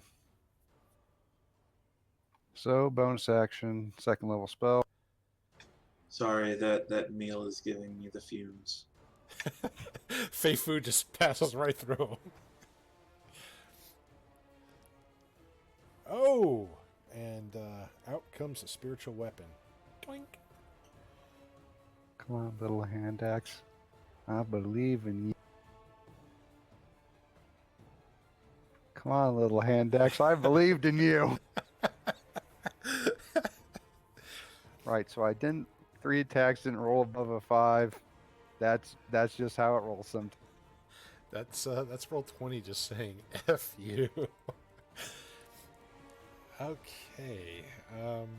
Does Willow want to move anymore?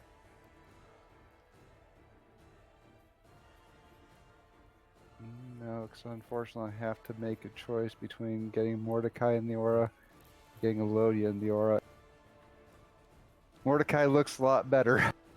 He does. He can also move into it, so.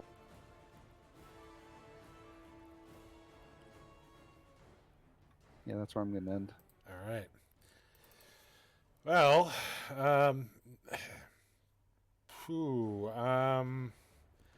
mean,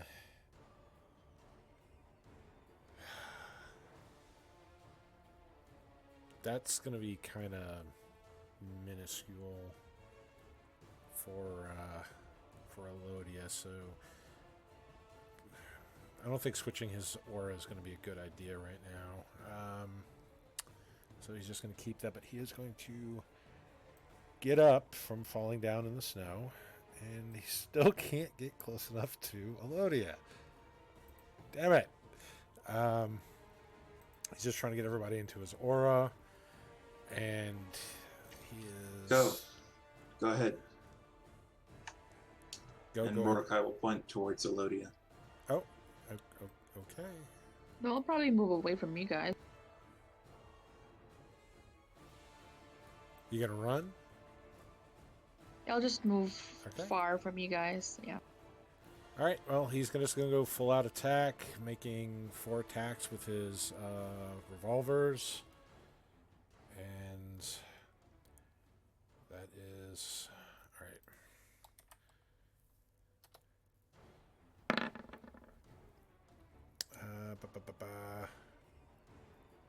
Oh, I didn't put the right. Oh no. That's the adjusted. Okay. Miss on that. Roll the 9. That is barely going to hit. Roll the 5. Come on, Remy.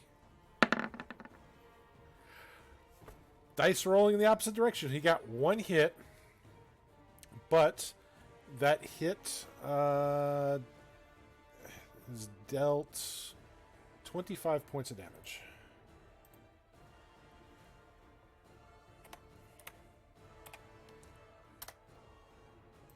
All right, and that's all he can do here. He pow, pow, pow, pow, just rapid fires with 2 of them, and that's it. Sinosha. All right. Well, first off, she's going to use her bonus action to rage. She mad. Every time she rages, I picture Mr. Furious from Mystery Men. Then she's going to whack it with the quarterstaff. All right, 14. I don't think 14's gonna hit. No. No. Well, she's My gonna favorite part of that movie is when they found out that the guy that can turn invisible when no one's looking can actually turn invisible when no one's looking. 2 hands there if you want to keep fighting crime today. That's the best payoff ever. All right. Well, she's going to extra attack, swing again. That is going to be a nice hit. Cool. Then we're gonna spend a key point to flurry of blows. Let's see, that's how many? Again, I always forget that. I should. You would think I would remember that. It this should point. be on her sheet. She does have that stunning strike now too, Oh yeah. because she gets the extra attack and Yeah. and the stunning were the two big things she got, besides her hit points.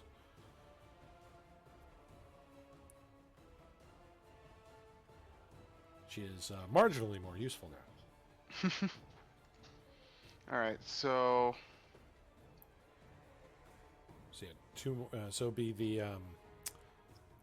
the flare bow. So she used a key point and be 2 more attacks. yeah. All right. 23, 22. And So Sinosha's actually showing you how to connect here. Dang. Whap, whap, whap. Doing yeah. She's smacking it with the staff, doing like jump spin kicks on this thing. It's just and just whap, whap, whap. She is pissed. Yeah. Then I think.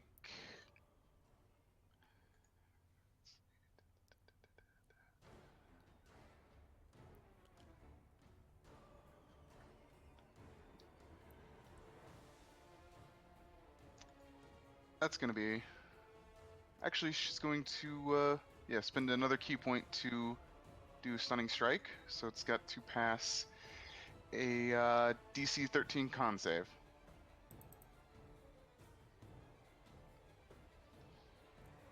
Let's see, that's the modifier. Okay.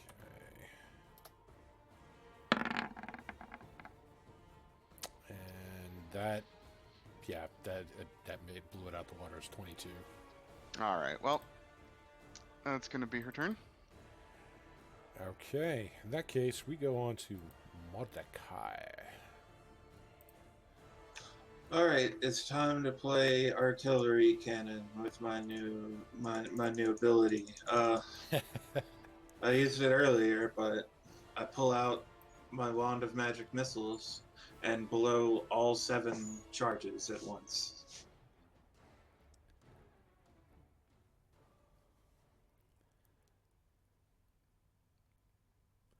So does Mordecai scream Kamehameha? Something like that. 39 damage. All these rapid fire glowing blue orbs just fly out of the wand into this creature at point blank. It goes reeling back from the sudden amount of force. And I'll roll that d20. It's above 10.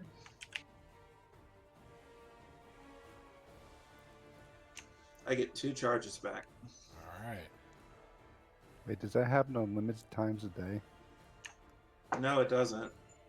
It's just whenever you expend the last thing of the wand, if you roll a 10 or above on that roll, it regains charges.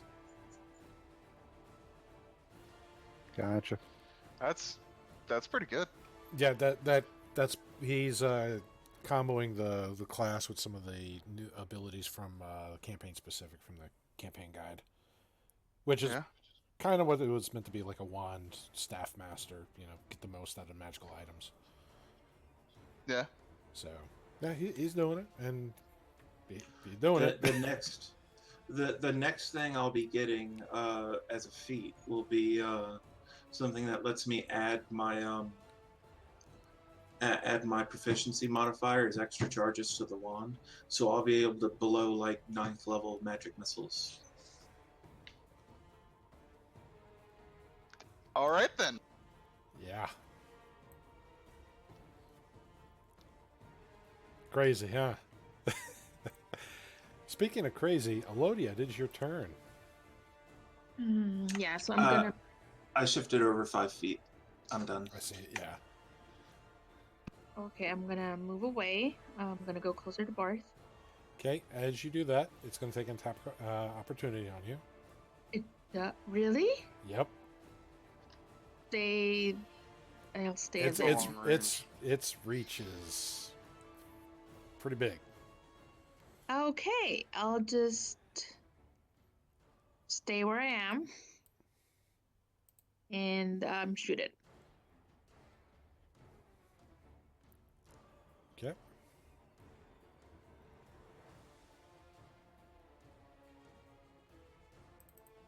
$14 is not gonna hit. Use your blast. Bless, yeah, the 2. She's rolling it after the fact. 16, So not gonna hit. 16. So you know 17 hits from one of your prior attacks. 20 hits.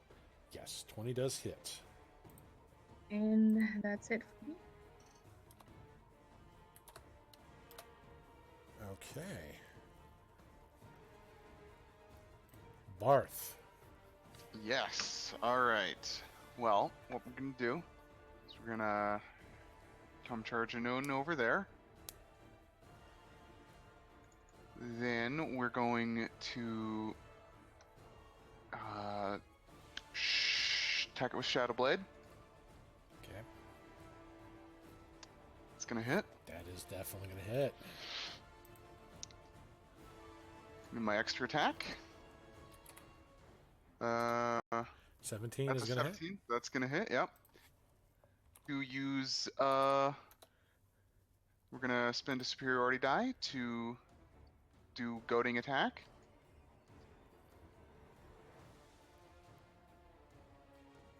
So it takes another 7 damage and has to make a DC 16 Wisdom saving throw, or else it gets disadvantage when attacking anyone other than me. Let's see. Okay, so that's summon. And natural 20 on the die before modifications. Cool. All right. Well, we're going to And y'all can Pop my see these action rolls on the surge. stream too, so it's at least the recordings it shows the rolls. we're gonna pop my action surge and Shadow Blade him again. All right, that's gonna miss. And that hits, and then we're going to pop another superiority die to trip attack. So now it's got to make a DC 16 saving throw, or else be knocked prone. What type of saving throw? Strength? Strength. Strength. Okay, so that is just gonna be that. That is going to be a 39. And it takes Well, another no, 2 damage. let me see what it is. Before modifier is 18. So yeah, neither of those worked, but I did a lot of damage to that. Yeah. and you know, you thought Barth wasn't worthy of having his own ballad made after him. So this is why he's the hero of Relton, folks. All right, if that ends your turn. Yeah, that's gonna be Barth's turn. All right, well, first, okay, so it is going to do its full action, which is going to make 5 attacks. It's going to first bite at Elodia. See if it actually does something. Elodia, does a 21 hit you? Of course. Okay. So, Elodia, you are still not in the field, so you're going to take 10 points of piercing damage and another 5 points of cold damage, so 15 total. I am down. Okay. Then it's going to go to, I don't know, Barth has been pissing it off, but so has Mordecai. I'm going to have to roll here. We'll say odds, Mordecai, even Barth. Barth it is. All right. All right. And Barth's like, bring it, bitch. Bring it on. I'm sorry, Barth. So, you do know that it has disadvantage, and I have a 19 armor class and cold resistance. Oh, nice. Fine. So just say this will. So is this the smash cut to 2 minutes later, where your character is dead? Yeah. Barth, actually, he says it's got disadvantage, right? Yeah, because Cloak of Displacement. That's fine. Yeah. So, all right. So that will cancel out that critical hit, and That's good. That will cancel out that natural 16 it rolled. Let's roll the other 2 hits here. Let's see. That's going to be. This one may hit you here. 21 hit. 21. That's with the disadvantage. Yeah. I think you have a 19 armor class. Yeah. 21 will hit. Okay. Well, you are going to take... Wow, that's laughable. Okay, 10 points of piercing damage. Ooh. It rolled stupidly low. All right, that ends its turn. That's all it could freaking do. So wait, how many attacks did it attack me with? 4. And it only hit me with 1? Alright, Yeah. so when it missed, I'm going to use another superiority die to use Riposte. Okay. Which means I get to make another attack. This is And- nice. Sadly that missed. So, There's so many 15s being rolled. You ain't lying. alright, well, Willow? Right. I'm going to take a. You're still in a threatened Yeah, area, back. so... Lodia is BRB. No, that was Barth. I was gonna say that. When did Willow get a Shadow Blade? What freaking class did you pick up? You know, I was tempted to take Shadow Blade, but I need my concentration for other stuff. yeah, Shadow Blade is a concentration, which is its big downside. Well, I mean, downside. I'm gonna lay on hands 1. Get back up, Elodia. We're still doing stuff. Come on.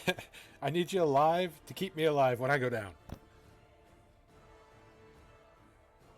No, actually, no. That was Senosha that was doing that before, not Elodia. I'm gonna step back up. How much does that heal for? I'm gonna manually apply it to her. 1. Okay. It's just literally to get back on your feet. Well, she's prone, but yeah, that was the gentle slapping. You know, the tick, tick, tick. Wake up, we gotta die. Look, the only hit point that matters is the last one, so why restore more, right? Sure, makes sense. Look, I don't have a lot of healing capabilities right now. You skip that day. So I'm going to burn 2 spell points to cast as a bonus action. And I'm going to burn my 3rd level spell slot. And I'm going to go ahead and waste the hero point of the day so I can get advantage on this. Because this will be really bad if I miss. And I'm going to hit him with a 3rd level inflict wounds.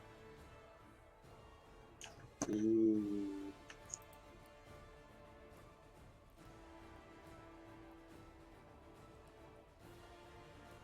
So 44 points of necrotic damage.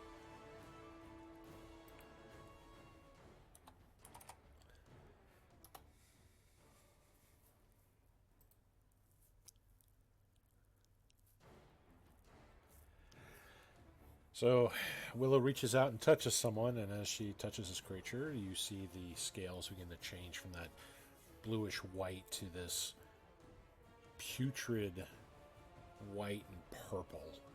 Some of the scales even flake off and break, almost turn brittle. You see the tissue underneath just kind of pulsate and seep this like blackish fluid from the infected wounds. Welcome back, Elodia. You have 1 hit point, but you are prone. That's better than no hit point. That's what Willow said. Speak. We gotta rash them out so when people go down, they can get back up again. You ain't never gonna keep you down. So, That'll end for me. Alan, for you. Okay. Let's see. I don't think he can get everybody in his aura. Well, he doesn't need to worry about Barth because Barth has cold resistance as well already. Okay. Okay, All right, so, yeah, he's just trying to cover as much as possible. And... he's not doing Operation Dryad Shield, but, you know, he just has to get in that position to get everybody he can into that aura. And let's see. So we got that. Where is it?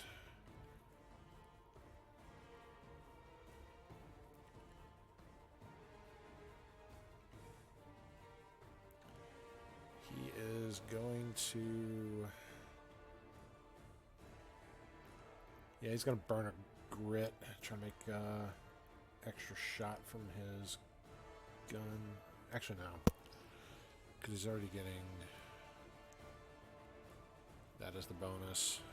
So yeah, I wouldn't give him another one because he's already using it as a bonus. So, yeah, just 4 attacks right now. No sense in doing special shots. And that is going to be...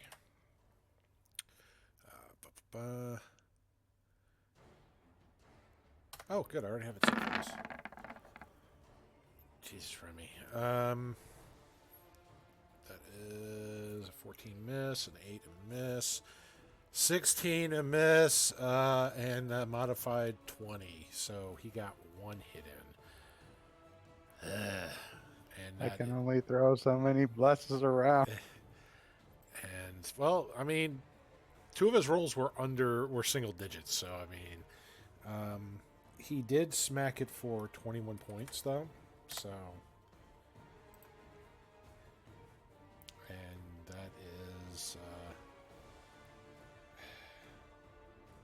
yeah, because if he does his trick shots, that's going to cost him some extra shooting.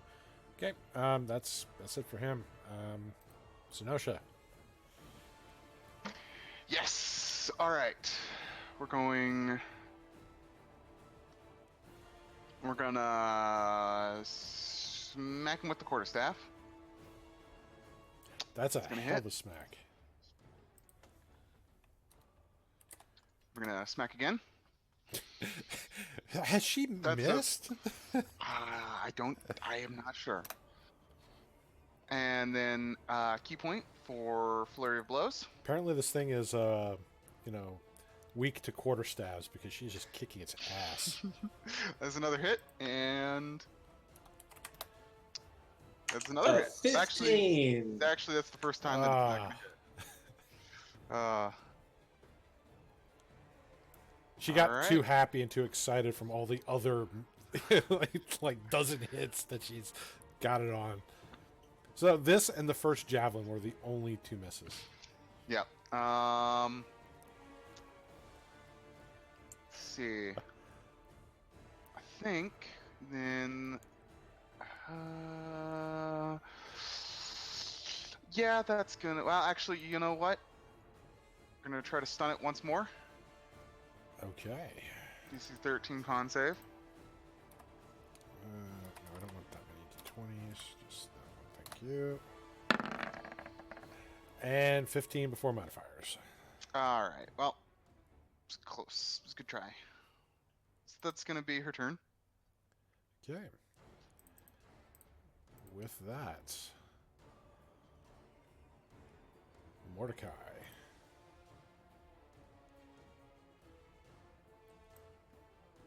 So it has an aura just like it was when I hit it with fire. No, it doesn't have any aura. Just right a now. different. Oh, okay. Yeah, the You're- aura I was talking about was Remy's. Yeah, his protection. Oh no, you explained it getting covered in colors, and I thought it was absorbing it. Oh it no, did not from your the inflict. No, fire. that was just it. The not from the inflict from her. It was just rotting Okay. away. Then I'm gonna stay where I am, and I'm just gonna empty my magic missile wand into it again. Just 2 charges this time, so 2nd level. All right.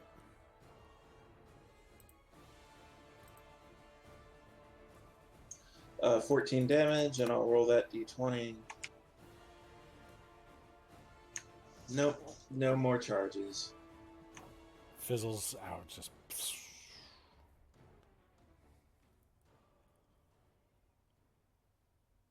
That's it. All right, Elodia. I'm prone, right? So I'm gonna get up Mhm. and keep shooting it. Get revenge. Well, Hit it. 24 does hit.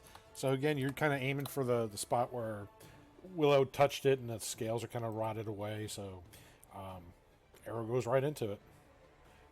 Kind of just roars in pain. 14. Well, you got to add your bless.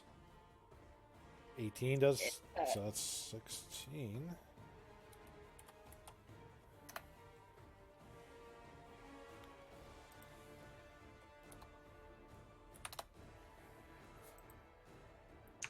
Oh, it's so close.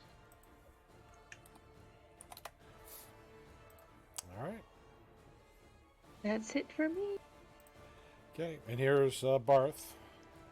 Again, going to Hey, kill Barth. Steel. Yeah. Take my hero point. Finish it. All right, that gives me Do what, something advantage? cool with it. Yeah. All right. We're gonna stab it with the Shadow Blade. Yeah, that'll hit. It would have been a 15 too. Oh my god. Yeah. And then we're It's, gonna go again. Okay. All right. So on that second one, you want to tell us what happens next, please? Awesome. All right. So he thrusts the first strike right into chink in its scales, and then with the second one, he swings, lopping its head clean off. All right. You do just that. A quick thrust right into that exposed scale on the neck where Willow touched it. And as it kind of reels back from the, not only the force of your blow, but just from pain, the intense pain caused by your Shadow Blade, while it's still reeling back and the neck's like slowly coming back into play, you're already spinning around. And as the neck just kind of goes back to its regular position from before you stabbed it, your blade is already slicing through it. Clean cuts right through the neck, through that same wound. The head and about a good 3 feet of neck just fall down into the snow. Little floof of snow just kind of rises up from the impact as the rest of the body just kind of goes limp. The tail on this thing just whipping about wildly. The body's just flailing. And then eventually, after a few moments, all movement stops from this. Mordecai starts waving his wand and blowing on the sizzling end that he's been forcing so much arcane energy It's through. glowing hot. It's like hot potato in his hands.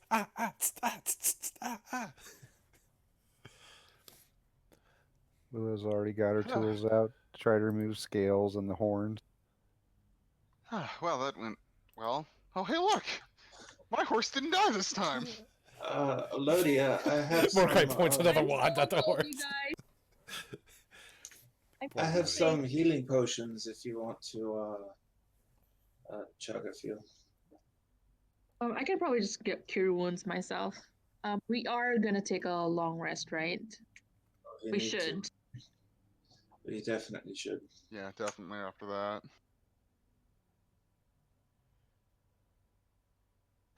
I mean, Elodia got fucked, but this was a lot less harrowing than I thought it would be. Man, I think we just got lucky. Yeah, yeah. It was lucky that we're lucky that almost everyone saved they made their saves, and Remy gave everyone ice resistance. Otherwise, that would have been much worse. Yeah, a lot of things happened that needed to happen. If Willow didn't identify that, it would have been a lot different.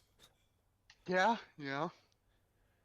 Because he would have probably popped the one to make everybody harder to be hit.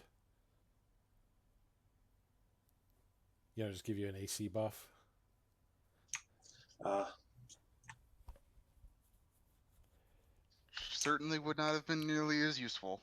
No, it wouldn't. I'll be right back for a minute. Okay, Mordecai is BRB.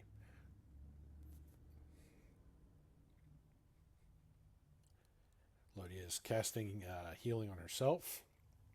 Are you making camp here? You know, this doesn't look like a bad place to make camp.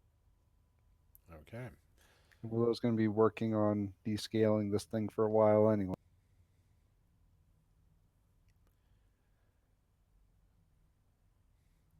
Yeah, Barth's gonna go out and search for a good place in the nearby area to make camp. All right. So we'll do the camping spots in a moment here. So you're searching that. Let's see. Senosha will be, I guess.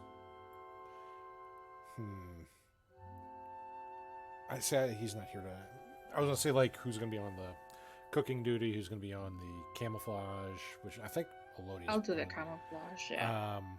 And Have then a you got- guidance for that, Elodia. And this is going to be like for tonight because you got the 2 watches. If somebody wants to be the chef, which I don't know if I know Mordecai was the chef. I don't know if he still is going to do that. Willow's been cooking all the way here. Well, I'm talking about. Okay, so for the camping stuff. All right. Let's see.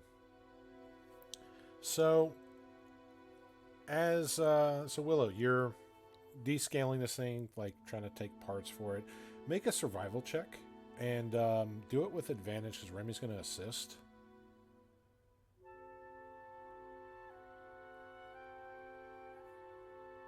Well, this is about to be a disappointing. She will give guidance to herself as she does it.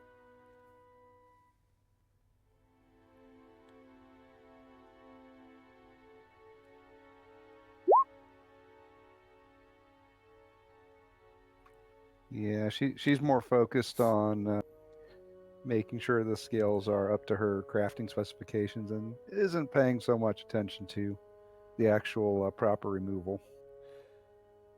Yeah, it's very sloppy with it.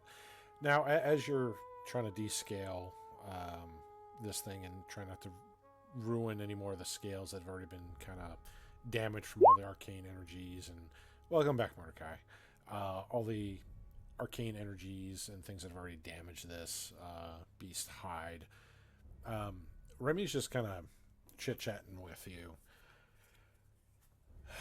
So, Sha, I ever tell you about where I grew up? Nope. Where did you grow up? Well, I grew up in a small little village of Overwatch. It's a little farming community further up north, and That's why you're Remy of Overwatch.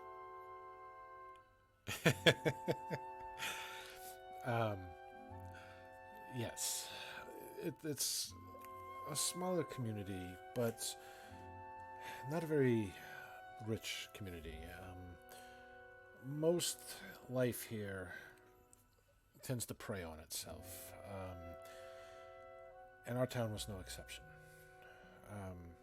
Many people were poor, starving. Not like Aidenwall, where they were lucky enough to be a border town.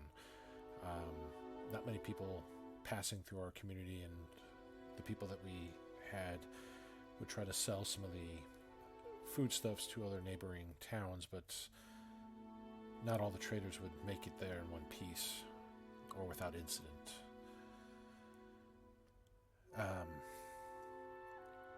Most of the children there, if their parents weren't out busy, lost a lot of their families to the dangers of the plateau. I was no exception to that. This woman that we all the kids used to call Mama, she ran the large farm estate there. She took care of us, yeah?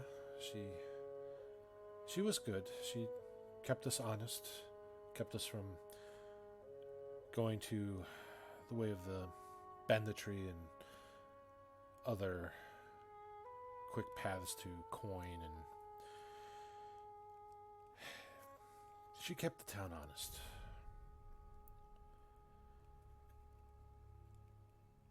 Well, hopefully one day I'll be able to go back there, but I don't think we'll have time right now.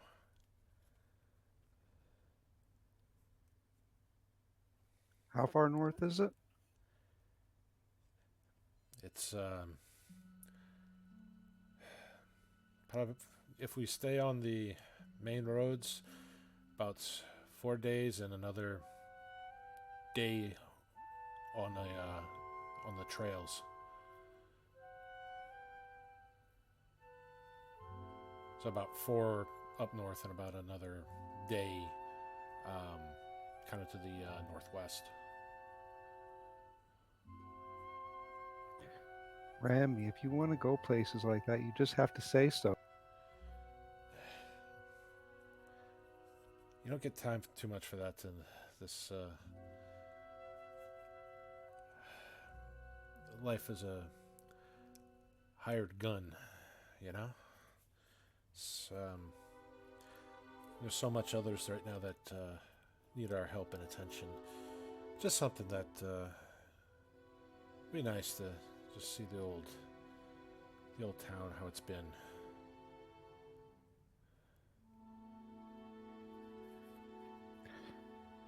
Willow's going to stand up and just put her hands on her. Remy, if you want to go there, say, I want to go there, Willow.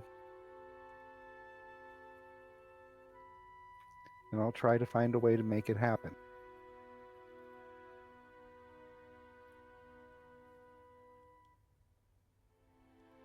I'd like that. Perhaps I can get a sigil sequence from that area. Be careful with your magics out here, Mordecai. The further we are away from the civilized folk, the more superstitious they are.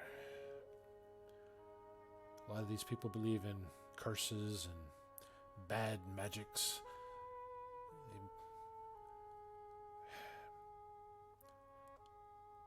Just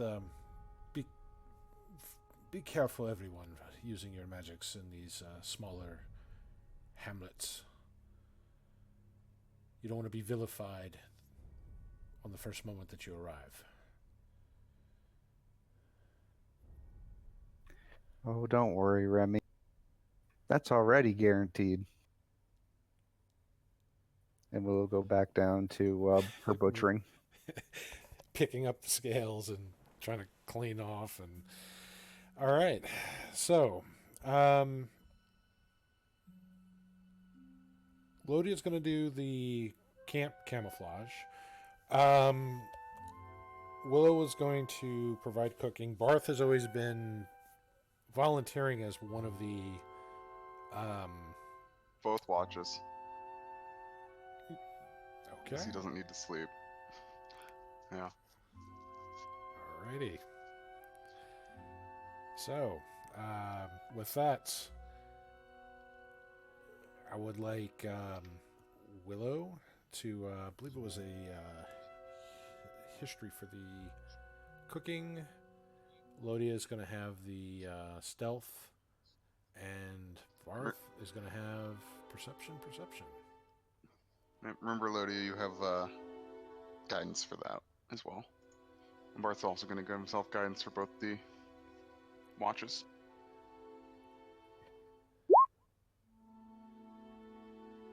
And a d4. Okay. Willow gets lost after she finishes carving up, can't find her way back to camp. Camp's like 30 feet away, and it's just like, guys.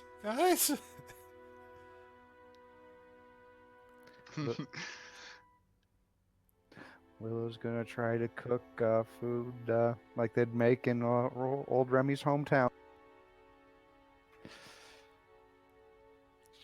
She doesn't quite understand what the poor people eat.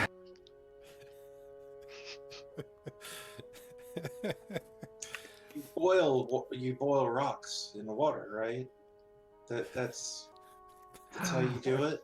My nanny once told me a story about that. They made a soup out of rocks, and other people brought stuff, but I don't have people to bring stuff, so I'll just use the base recipe.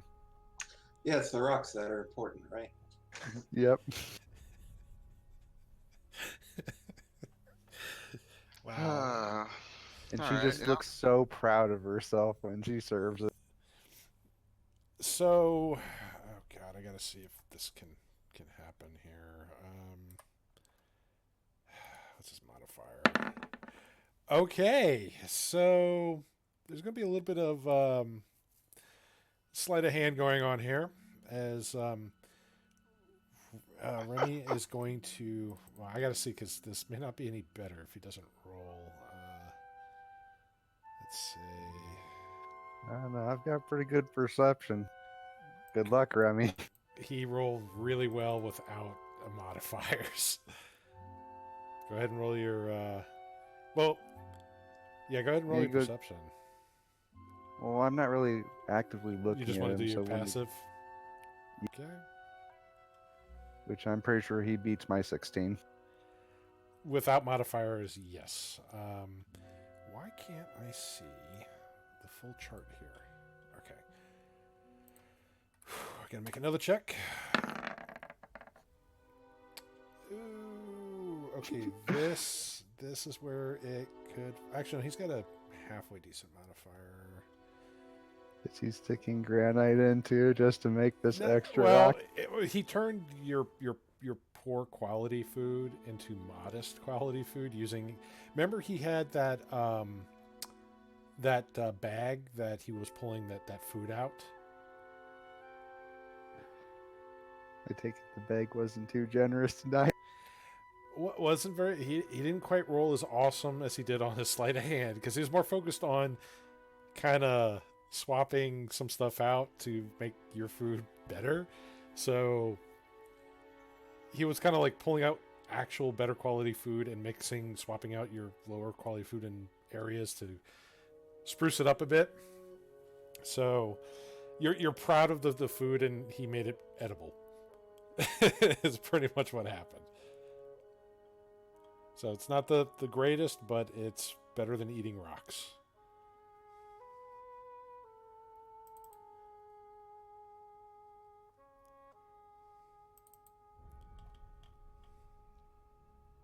That is amazing.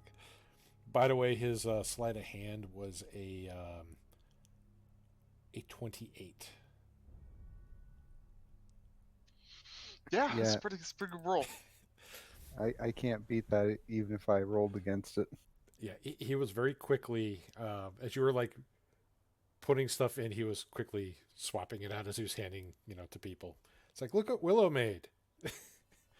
So everybody has, as a meal, it's not enough to bolster everybody with the save bonuses, but it's nourishing.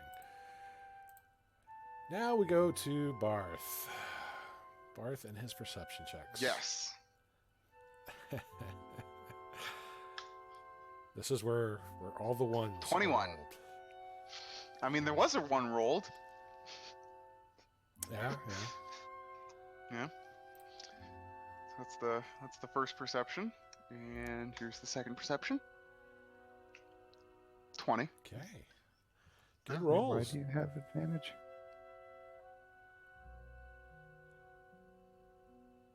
Because he's got it set to advantage. I still had it. I still had it from when Mordecai gave me the. This is my mistake. So So- the 21's still the first roll on that. So Yeah. So the other one would be a 10. Yeah. So, well, Barth, during the night, during the first watch where everybody's kind of sleeping, you notice Senosha's kind of thrashing about in her sleep, like almost like she's having a very violent nightmare. Oh no, that's not good. And this goes on for like a few hours, like about 4 hours, and then eventually it kind of stops a bit, and she gets kind of peaceful again, and then it goes on to your other watch, and she starts kind of thrashing about a little bit, distracts you a little bit on your second watch, just kind of noticing her having those violent fits, those dreams. Though, thanks to Elodia, nothing seems to have noticed your campment out here. The night goes by without any other incidents, and you all are awakened to the warming rays of a sun you have not seen since you've been in Aidenwall because of a strange freak blizzard.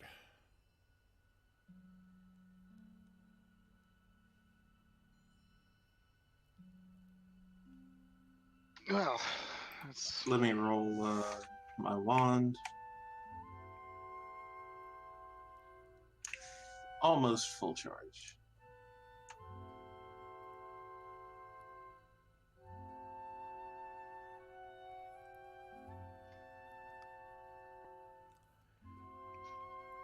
So in the morning, as you all wake up and Barth's just kind of standing about there, what do y'all do?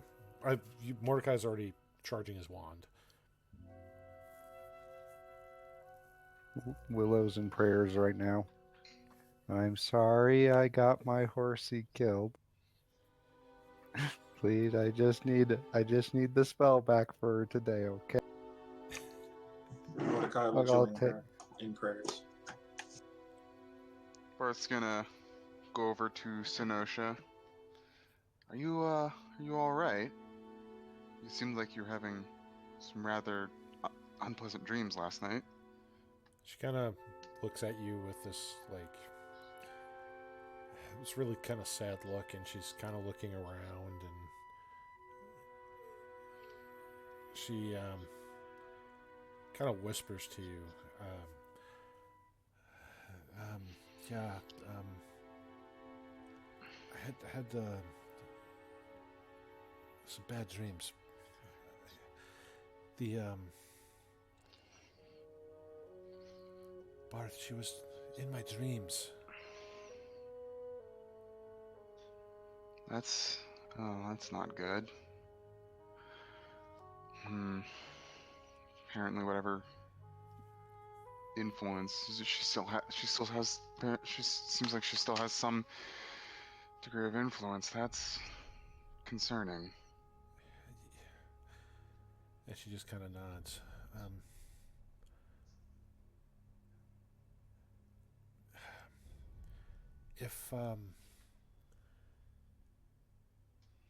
If anything happens, make sure I don't hurt anyone. I couldn't control myself then, and what we're doing now is too important for me to cost the lives of those kids.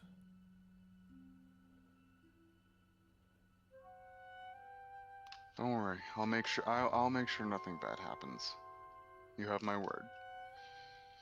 She just kind of hugs you, just not really saying anything. She's just a little bit of tears. He wipes the tears away. He's like, "Don't worry, we'll figure this out. We'll get through this."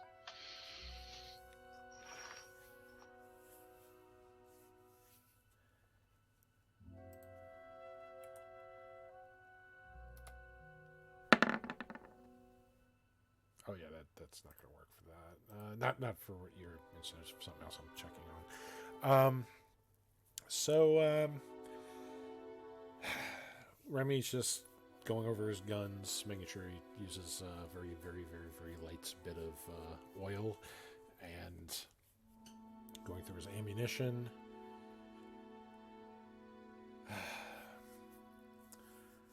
Well, shouldn't be too far from the entrance to the Basilisk's Mind. I see, wonder what else is set up shop here.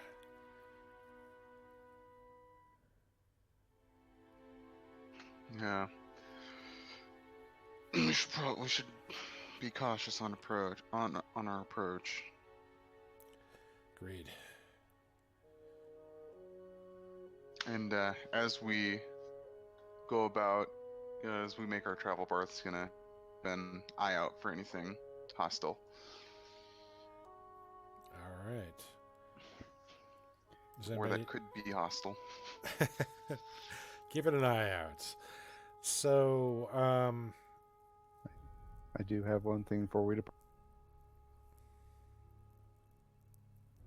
Go ahead. Willow has her double-bladed scimitar out and is cleaning it and is giving everybody a very loud narrated speech on The proper maintenance of blades. proper maintenance and its effectiveness in battle. Out of character, are there things that I should identify? I mean, Oh right, we We probably didn't Oh should. do yeah, that. we did. We should go over the loot from the traders that You we saved from the fire. Sure. I mean, That's definitely what happened. yeah, absolutely. We did save it from the fire. So, going over your ill-gotten gains, that was rescued, and no other way of procurement. So, without using any magical things, this is what you see. There, you grabbed some letters, like a little small locked coffer that you've since opened, and there was a small little box that had a little sideboard that kind of slipped away sideways, which each had this is kind of like the total of what all the contents were. There's about 150 platinum pieces, 300 gold pieces, and I'll put this out in a text thing so if you all want to break it down later. There were 50 gems. There are 2 potions that the containers for the potions look empty, but when you kind of shake it, you hear fluid moving and it feels like it's holding liquid, but you don't see anything inside the container. And the third potion that you see here is got some kind of a yellow fluid that's got a streak in it, with like a black streak, and the black just kind of swirls around in the fluid on its own. Also in there is this small medallion with this almost like a 3D small black widow on the medallion, and on the back side of the medallion, carved in it, are glyphs that spell out DOTY.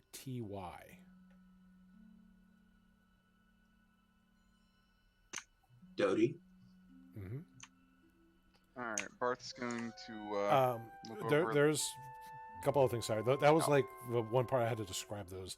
The other stuff that you got here was a bag of dust, a strange-looking dagger whose hilt looks like it's made of a serpent that ends with its open mouth at the bottom of the actual hilt.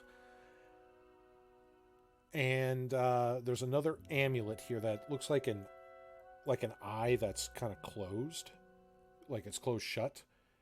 And there's a jeweled ring. All right. All right. Well, Barth's gonna look over the treasure pile with his devil's sight to identify any of the magical items. And he's gonna pass the items that are magical to Mordecai so he can identify them. that works. Okay. And while you're doing that, there are, like I said, letters. Some of them look like general transaction, things like inventory, things like animals being sold, bought, various goods and transactions. There is one that's kind of interesting. Who is reading the letter? Willow would probably go over the letters just because Okay. she'd find the inventory and whatnot fascinating. So, stuck in some of the inventory and the general business, you're not sure where this letter would have come from. It wouldn't be in the stacks that goes over the business, but it was definitely from something that was grabbed off of one of the desks. And it reads, now whether you read this to everybody else or, that's up to you after the fact. But what it says is, we have struck a deal with the fiend now residing in the mayor's manor. With its assistance, we were able to drive out the succubus who previously dwelled there, and in like a little side note it says, who knew? And capture her. The fiend has promised us buyers for the succubus and our other special collections as soon as they finish with their plans for Aidenwall. In helping the fiend take over the manor, the Infernal Scepter has made a powerful ally in the coming war.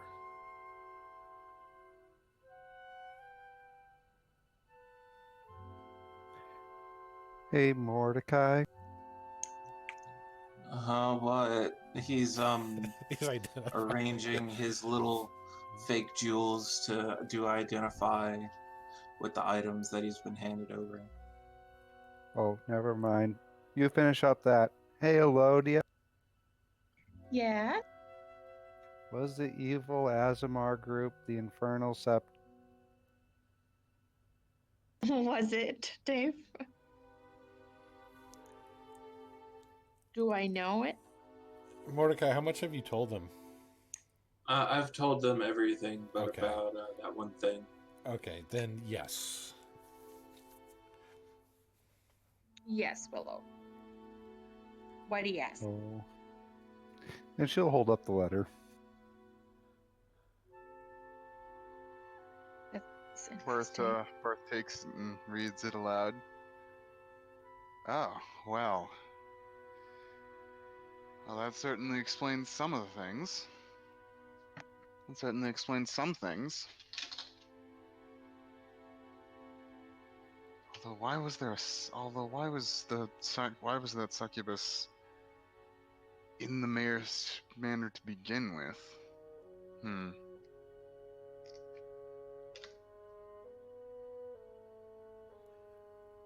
Well, while you're... We haven't been to that man, No, you have not. and it's the first time you've heard about it. The manor. Yeah, I mean, towns, have, depending on their size, they usually have somebody in charge of things, be it small councils, whatnot. This one, had a mayor, or some of them have burgomeisters, depending on the province. But, yeah, you never... There's many dwellings in that town that y'all never went to, and the mayor's was just one of them.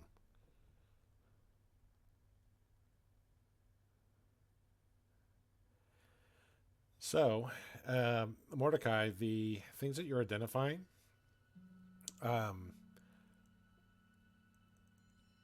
so the two potions that felt empty, they Look empty. They felt Ye- full. well, so yeah, they look empty, but felt like they had something in them. Those are potions of invisibility, and there's two of them. Ooh.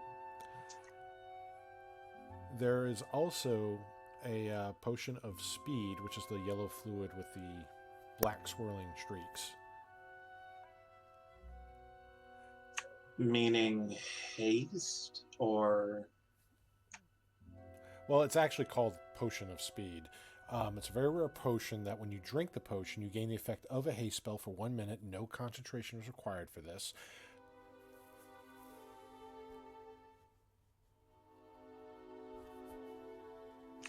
okay. The medallion with the Black Widow was not magical. The little bag of dust is a bag of dust of disappearance. However, this looks like there's enough of it for 3 uses. Okay. Normally, it's like the bags are just small enough for like a single use. This one's large enough where you could use it 3 times. The dagger is a dagger of venom. The other amulet with the eye that was shut is magical, and that is a amulet of proof against detection and location. And the last one was the ring, and that is a ring of protection +1. I'll lay everything out and describe to everyone what everything is. Fantastic.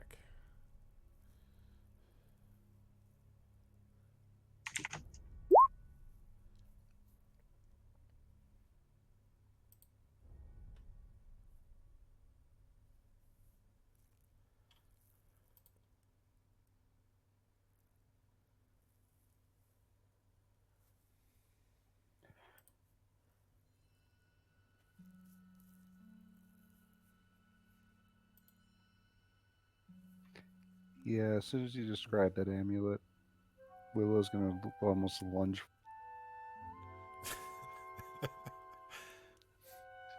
You okay there, Willow?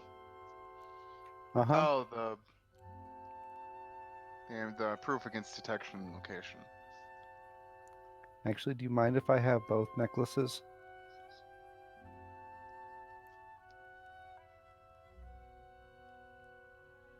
Well, yeah, the medallion and the amulet. I'm okay with this set. Yeah. The Ring of Protections, they were going to sell it to me for 7,000 gold pieces. I wanted to buy it for you. And he's looking at Willow. Oh, thank you. But I already have my cloak, and I can't really take too much more magic into my body. Okay, I'm running out of attunement slots. Not everybody's as cool as Mordecai. Now, since that's a ring of protection +1, does that mean it gives you a +2 bonus to AC and saves? No, it's regular +1 bonus. There are more powerful versions of it though, which is Okay, but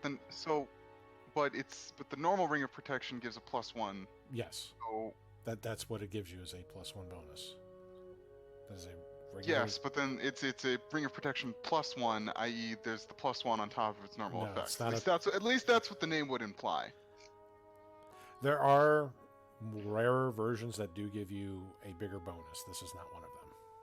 Yeah, all right. But So I did include that for a very time because it's one of the things that was missing in this edition. So I just upped their rarity by 1 and gave them a bigger bonus, as long as they didn't go too high for artifact level.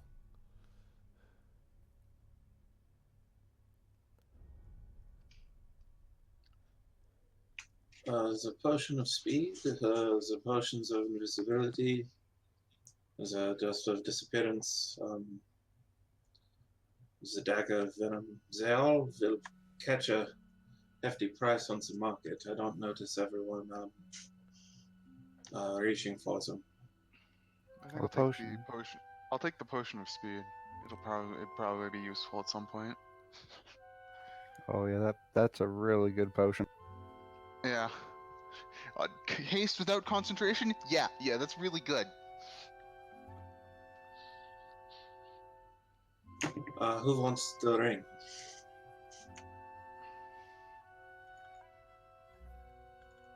Well, I mean, like, make me even more tanky. But, Well, as long as you got the attunement for it, yeah. I mean, I I'd would have say to... I'm not very interested in the items here. I'd have to take away the boots, but, like, after this arc, I probably will, because they're not going to be super important. They're not going to be nearly as important can- after we get into the cold area. Yeah, you can So always I'd just swap out items. Yeah. I would, since I'm not taking items, it'd be okay if I get a little bump in the actual money. That's fair. I guess I'll take the Ring of Protection unless anyone else wants it.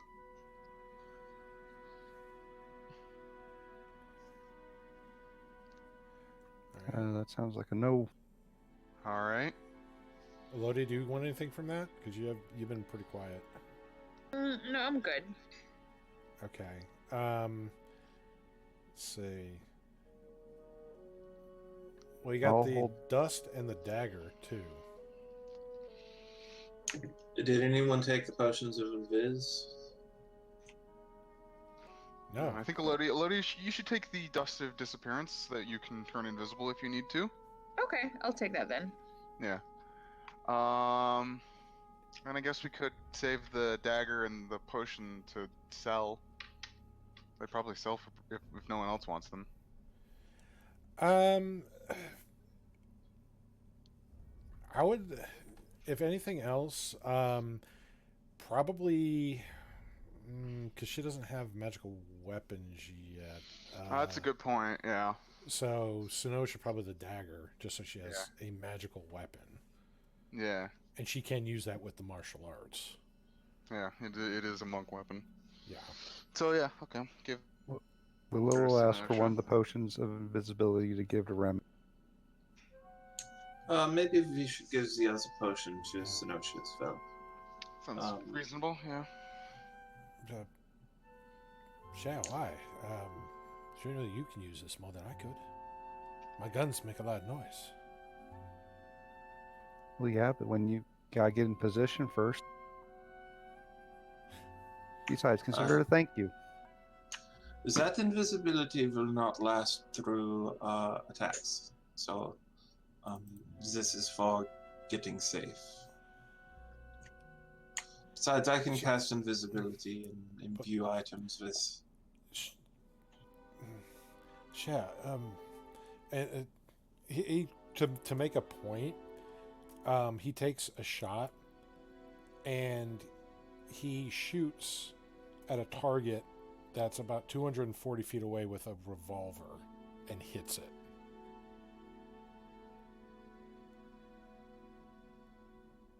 I'm still not seeing your point. that there are times where we got to go away. Okay.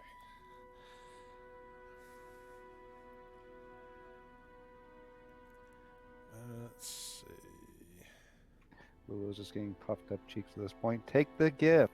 Yeah, he was just trying to see if anybody could use it. You know, this is one of those. If anybody could be more efficient with it, take it. Otherwise, To be fair, we are a very invisibility heavy party. Two of us can use invisibility. And I can just hand the spells out to people. Say, use this within 8 hours. yeah. See, Layla would be better with that because she actually can like stealth really well, and she has an innate invisibility on top of that. She's the one that Nobody actually likes doesn't Layla, though. work. Wow. Everybody hates her.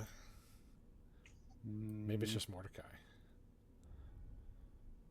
But he'll take the Not- potion then. not really. After you risk your life saving somebody, and then they start stealing from you. Doesn't endear a lot of good feelings.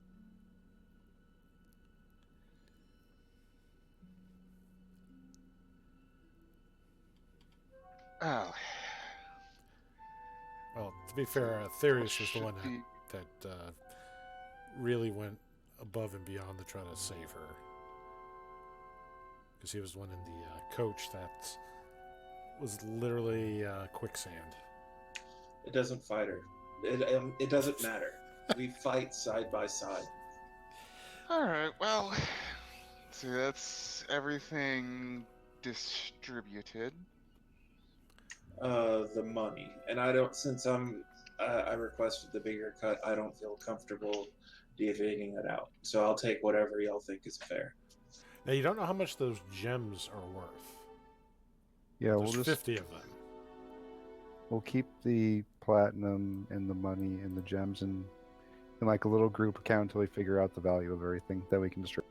Yeah, I'll put it in the That works. chat here, just so you have a copy here. I'm just removing the monetary value on these gems to identify them.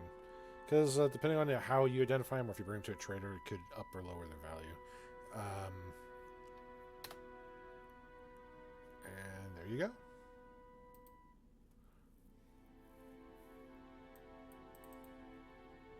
Unfortunately, the only place I can buy them around here isn't exactly taking business. This is true. They had a mysterious fire,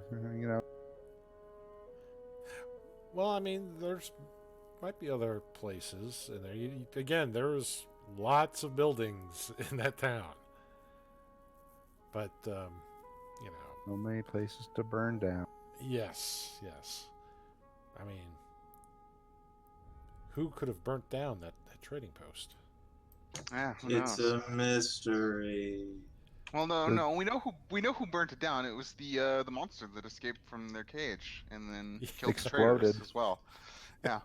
Exploded in a fireball. Yep. All right.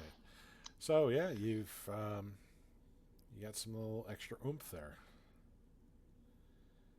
Okay. So having gone over your the items saved from the horrible, terrible fire at the trading post, do you do anything else before preparing and continuing on your trek to the Basilisk Mines?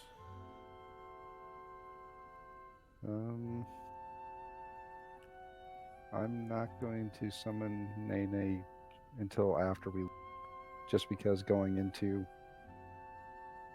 what is likely to be a very dangerous situation, I'd rather have all my spells. Fair enough. Okay. Anybody else? Something I was. No, What was your question? it wasn't a question. I was just throwing this out there as a plan. Whenever we find the kids, so I have that teleportation circle stuck in my ring. So even if I'm out of 5th level spells, what we can do is get the kids hole up, and if it's unsafe to leave, or if we think it'll be safer to march them back from Aurora to Alduin, is just teleportation circle back to the tree in the sparrows. Okay. That we make sure they're safe, and get them back to the town.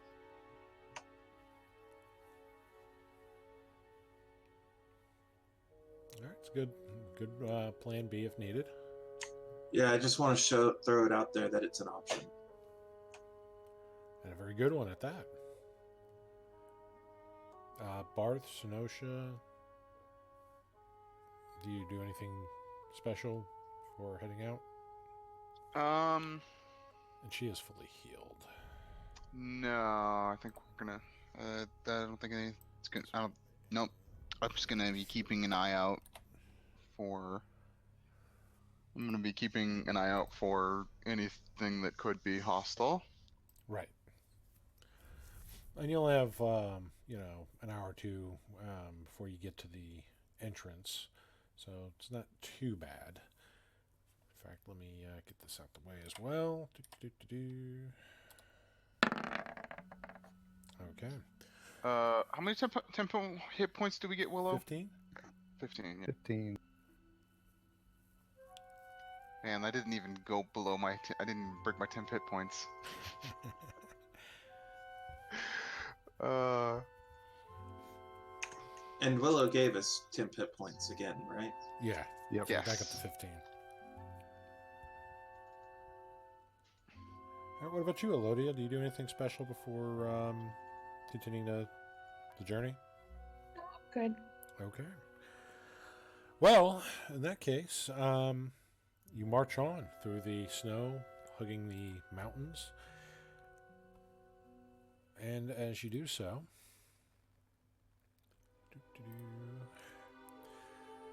the path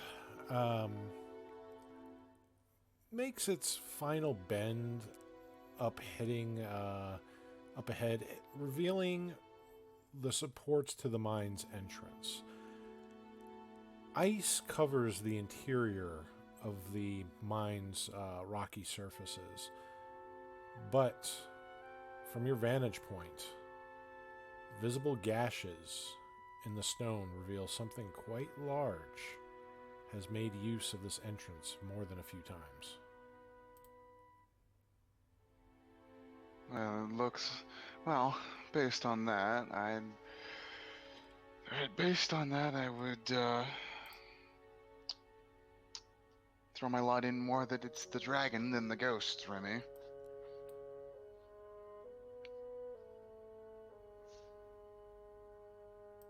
Yeah, I'm going to take a moment to look over those gashes.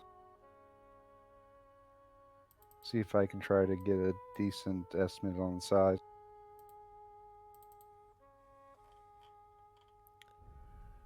All right, go ahead and roll it.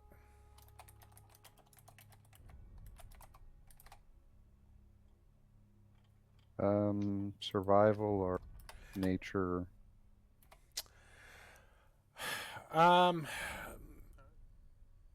Say nature. 9. I mean, you're not sure like what exactly would have made that, but I mean, considering how deep and large these markings are, if this is a claw mark, the creature that made it. Let's see.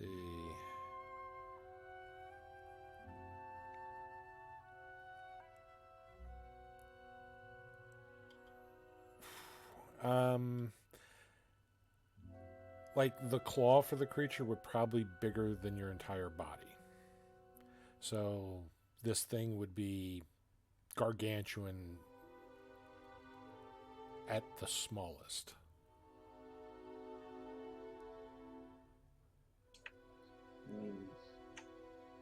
It's big, guys. It's really. Can I check to see if I can make what would have made that? Yeah.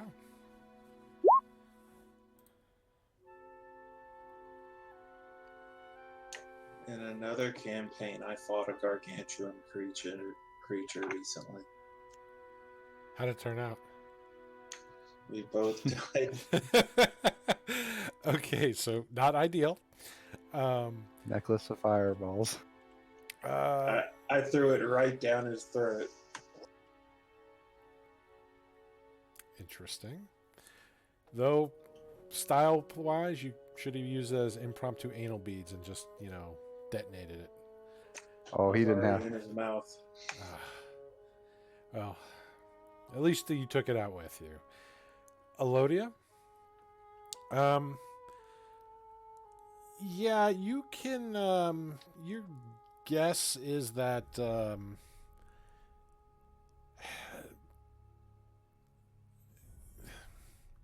by the markings that are made here, there's something large that's. What worries you a bit is not only claw marks, but there's other like scratches that seem kind of higher up with this. Some of the markings, spots where you think the foot might be, is indeed would be from a gargantuan creature. But the thing that worries you is some of the other scratches seem to be like if this thing had like other spikes and things on it. What that screams to you is most animals or creatures that usually have spikes on them is in defense of a much larger predator.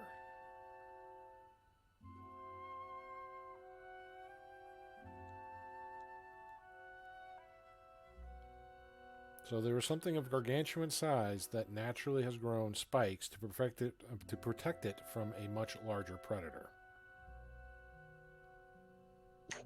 I feel super safe. We really have to go in there.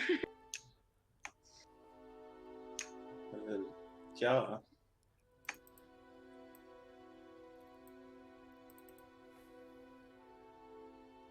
It's okay. I've got a plan. Even if it's super big, we can collapse the entire mine on it. Don't ask me how. I'm more of the ideas person.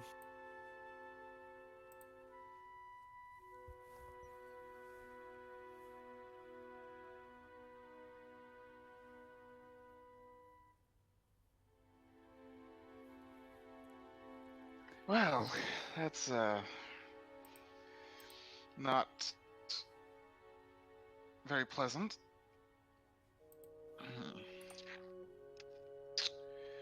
All right. Well, I guess we should go in. I'm gonna cast Pass Without Trace. Okay. I'm Like how Going everybody's now to, suddenly being cautious. I'm gonna activate my ghost vision, so I have my ghost sight, so I have dark vision, as well as I can see through walls. Which is very helpful considering that there are no natural lights as you would go into this these caves here where the mine's located. Yeah. Willow's got her little frost brand out to light up her way.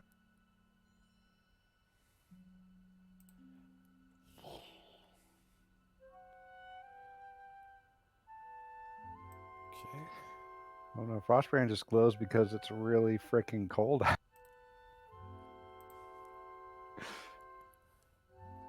That are goblins. I'm not sure.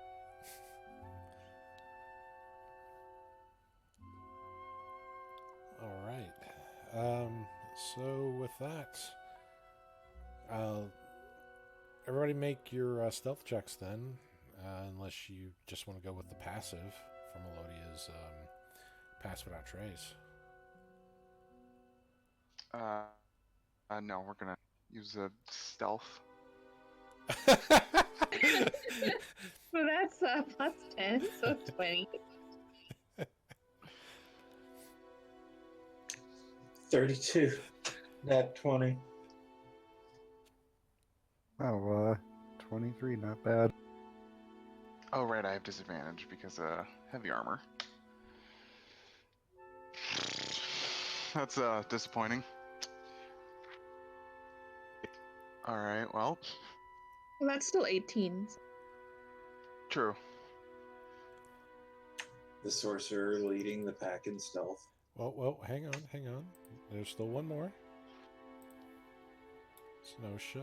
Well, really, Snosha and Remy. I'll let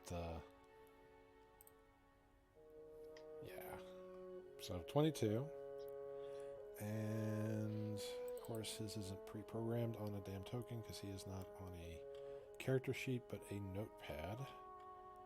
So I have to see. Oh yeah, I should have just known that that was his modifier because he's a gunslinger. Okay, 17. That's with the bonus. All right, so we're all pretty sneaky. And then as we go through, Barth is going to be keeping an eye out for things through the walls because he can see 30 feet through walls. So Barth has special eyes. as you are going through the caverns here, not sure what you'll find, not sure what will turn up. As you make your way into a larger chamber here, and I do have maps, a voice booms out as you see this creature on the back end of the chamber. Who dares violate Glorak's lair? Demands this thundering voice. Ahead in the chamber that is this vast ice cavern, at the far end of which looms a menacing dragon. Reddish-brown scales cover much of its hide, but silvery white scales highlight portions of the body, including the billowing wings. The neck writhes in anger, the reptilian head seeking intruders. Fangs glisten like silver, and steam vents from the flared nostrils. The heavy tail sways impatiently. "Speak up, you puny vermin!" the voice demands. "Nobody disturbs Glorak without dire consequence." And to show you everything that is going on,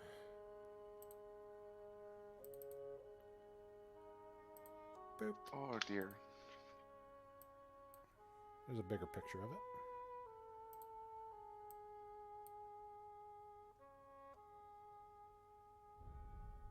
Oh dear.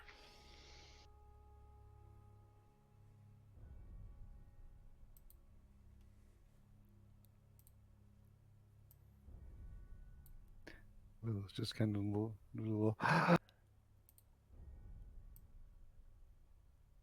It's a dragon, and it Yes. looks like an evil one. Why did you say that like that's a good thing? I've never gotten to meet an evil dragon. Well, they're kind of evil, so, maybe that's a good thing. Maybe that's a good thing. Mordecai's life passes by his eyes.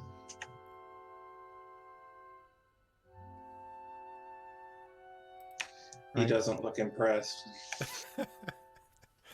Right? Does he seem to be looking in our general direction?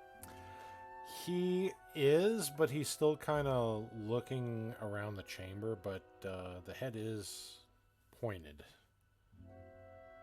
It is barreled in this direction.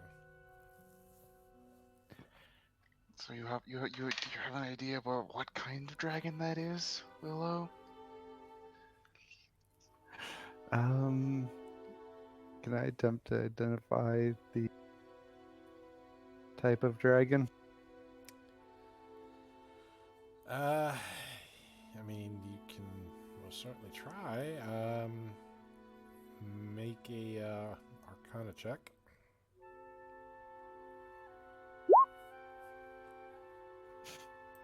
Nat 20 for 22.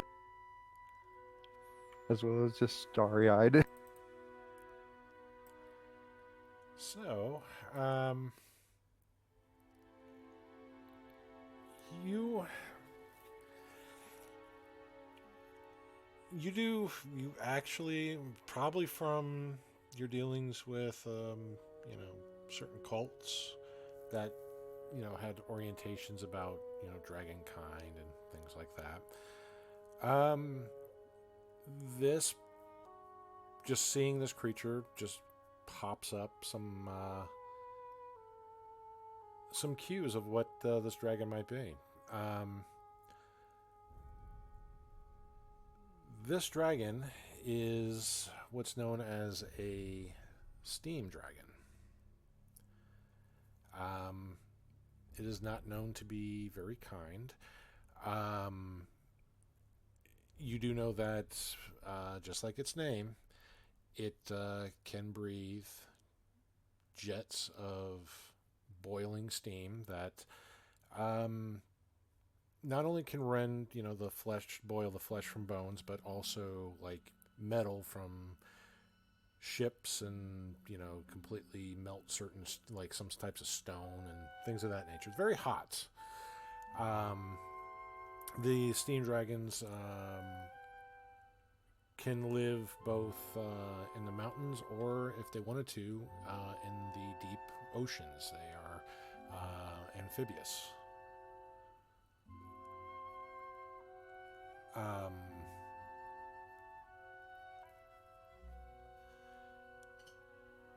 So, what would you like to do? I mean, everything about this creature looks voracious and deadly. From its jaws, its supposed breath that you read about, its crushing tail.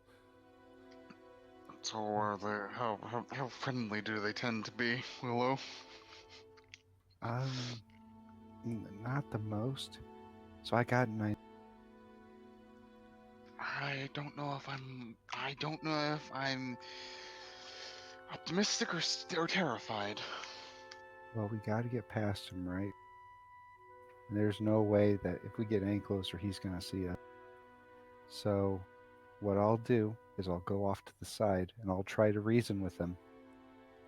When that fails and he comes to eat me or spray me with his breath weapon, that's when you'll all leap out. This seems like a bad idea.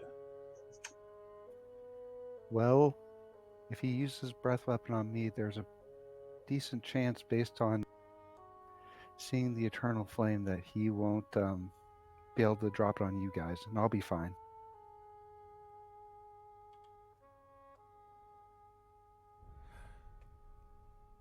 He's Sure. probably getting ready. What? Let me go.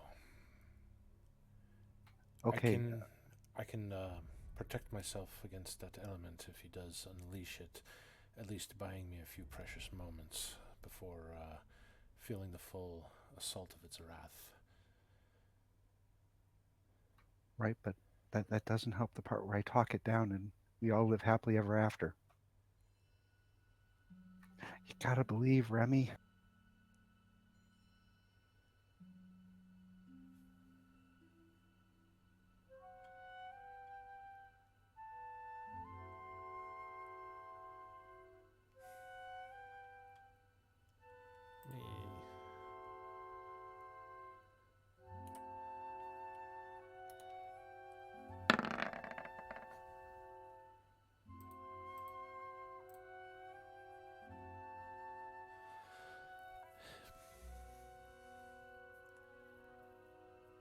Sure. If your plan fails, you fall, and we may not get a chance to fully get past that thing. Let me at least draw it away from that opening. The rest of you can make it through, and I have that little potion that you gave me, right? Yeah? I'm pretty sure dragons can see through it. They've got supervision eyes that can see through walls, airships, and I think they shoot lasers too. Just like, pew. Well, I guess I'll have to go for the eyes then. if it comes down to that.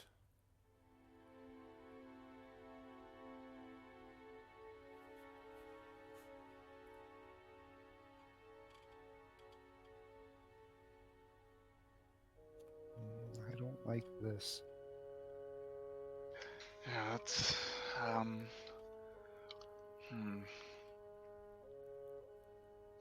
Oh.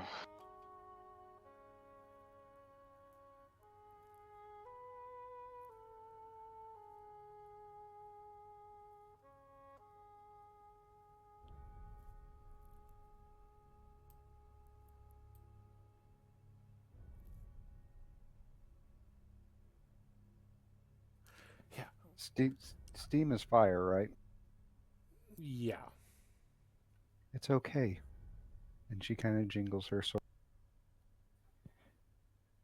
Big Sis probably didn't want this to help me this way, but it won't hurt me nearly as bad as you. But it'll still hurt, Cher. It won't hurt me. Besides, Even the think I- claws do. But Well, you have an idea? the coin that you stole, the coin that you had outside. Give me some of that coin. Oh, you're fact, doing the same idea I had planned. Quick. Here you go.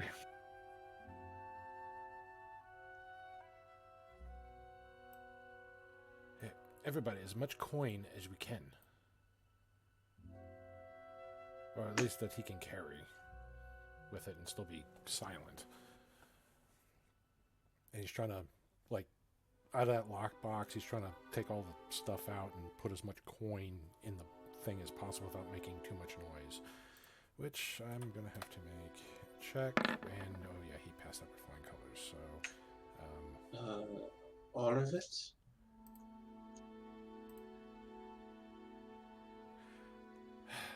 At least a couple hundred if you have it, or just whatever you can. We need to make this tempting for this beast. Here, I pull out like a giant sack from my bag of holding. He's basically trying to fill up that lockbox with as much stuff as possible. Like, he's throwing his money and things into it. He's trying to make it as enticing as possible. Yeah, Willow has I'll, a pile of her own gems to throw in there. Bart's gonna take out a bag of 500 gold for this as well. I'm gonna give a bag of 500 as well. Holy shit. Okay. With that all those hundreds of gold there, yeah, the black box can't even be closed. There's so much crap in it now. Remy's got the box and he's gonna activate his aura and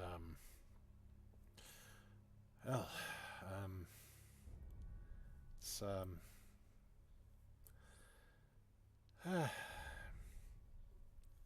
yeah.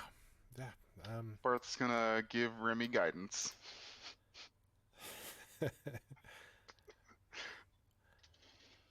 And he's gonna try to step away from you after you do the guidance.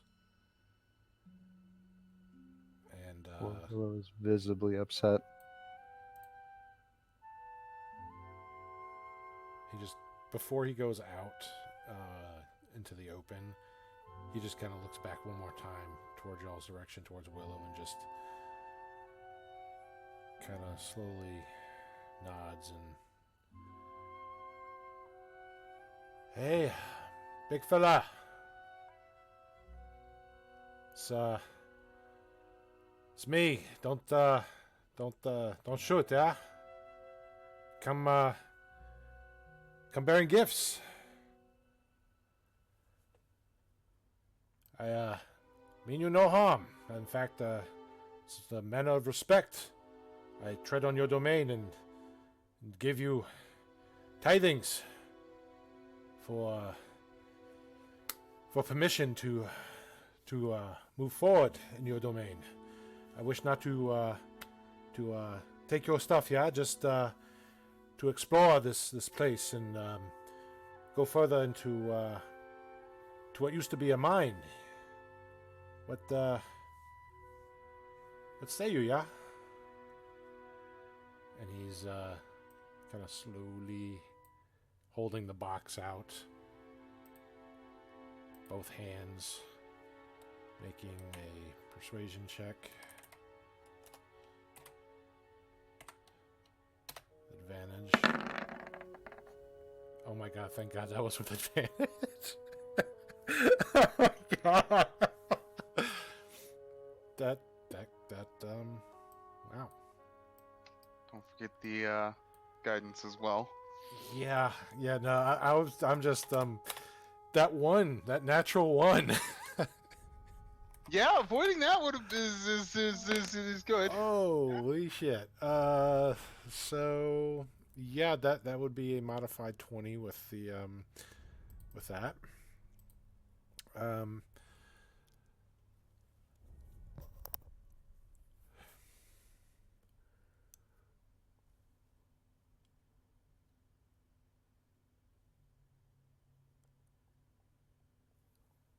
Why do you seek entrance into the mines?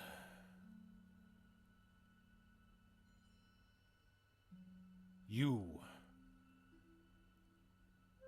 come alone?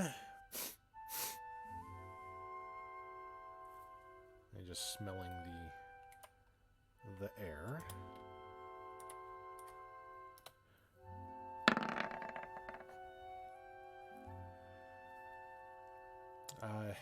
Yeah, it's do you think there's too many humans that are this brave or stupid? Ah. We wouldn't want to tangle with you. No. That's why I come alone. Bring gifts. For a safe passage past. To explore the mines. Used to be silver, yeah? Dwarves and gnomes mined it. Tragedy struck, supposedly. Hope to see how true that is. Kind of a historian, and, well, if there's any nodes, with your permission, I would like to come back and get some of that silver, yeah? Of course, leaving you with your claim to it, of course, with myself having a small take in it.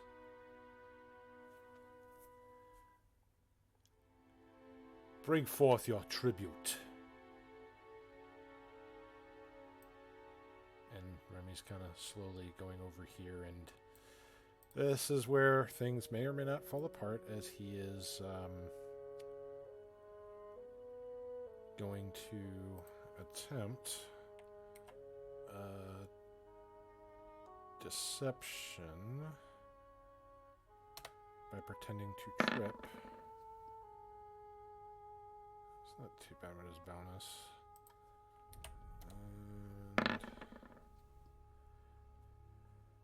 So Remy falls and just kind of spills the chest out, and all the coins, some of the gems and things just start like scattering about, making a loud kind of ruckus. And the dragon just kind of, fool! Be more careful with my tribute. And the dragon just kind of, trudging on the ice here. Clean it up, and if you hurry, I may allow you to leave with your life. What do the rest of you do as the dragon's looking over all this shiny coin and gem that are just spread out over the ice? I think that's our cue, guys. We should probably sneak around the other side, try to get past him. Does that sound good to everybody else? Willow is trembling in anger, but just not. Mordecai's hand grips her shoulder.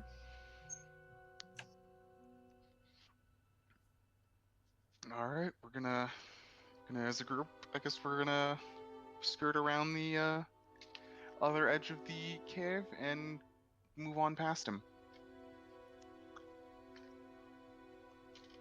Right? Right. Sure.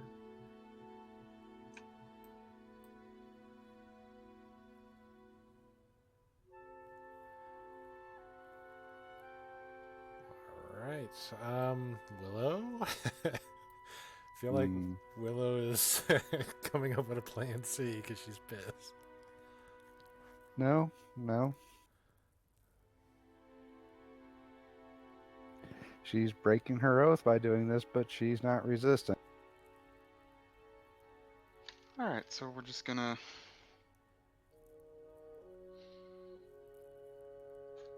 all move silently around.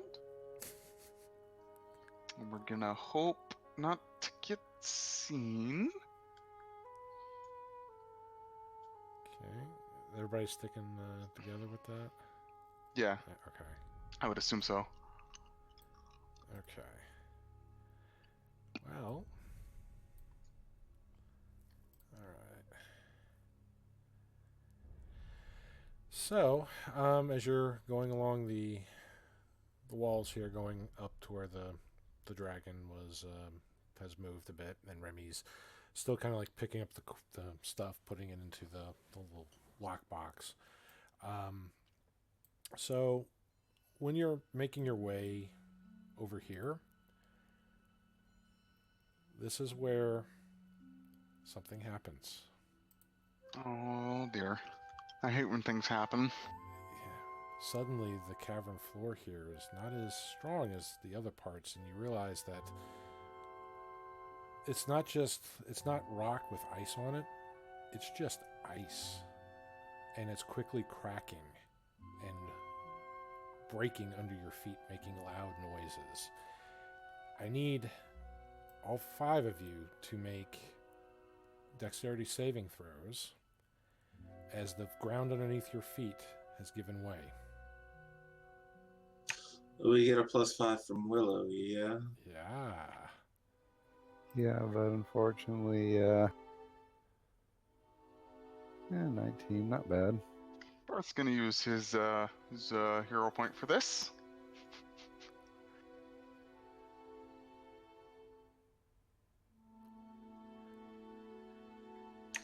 $19 total.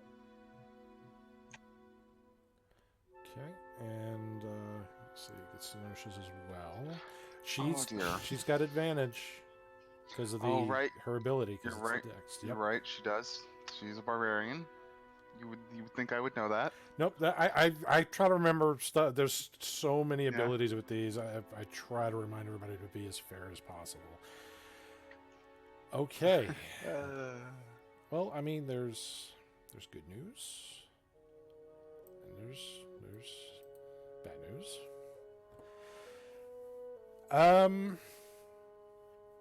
Oh God. So the ground breaks underneath your feet, and you all begin to fall.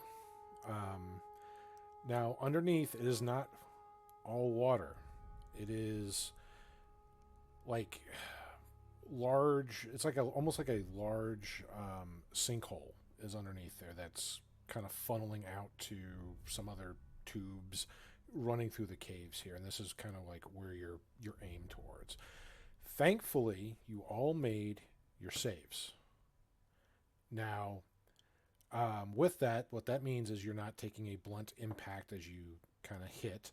You manage to kind of get your bodies to hit the sides of the wall and kind of use it almost like a wacky slide. You know, it's almost like a water park slide. You're just sliding down, barreling. The problem is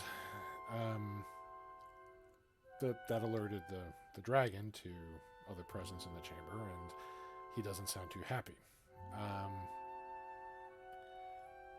So as you all are barreling down these tubes, going through the cavern-like network, you hear the dragon just kind of roar, and the last thing you hear is a single gunshot. Before you can't hear anything anymore because you're just sliding down so fast. The tunnel kind of twists and turns and snakes about, and it gets to a part where suddenly you see this opening. It's darkness beyond the dark vision. You can see it's another large cavern. Problem is, you're shooting out of this chute, and as you hit the exit part of that into this cavern, there is no immediate floor right beyond it. In fact, where you're being shot out at seems to be a platform that has a steel-like construct on it, almost like bars, but loosely stood up bars, almost like a railing.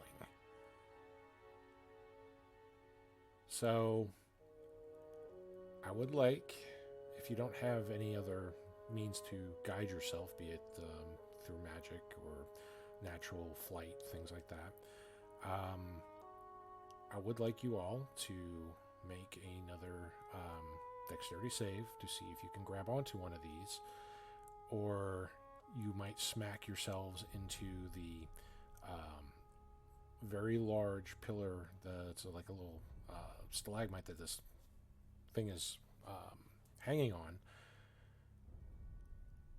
or potentially fall into the greater darkness below.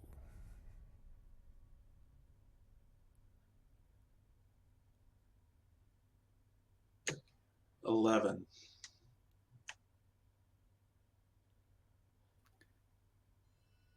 Do I have any way to...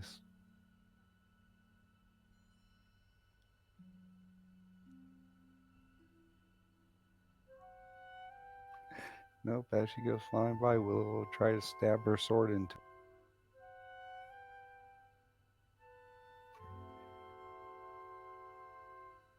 So 9. Okay.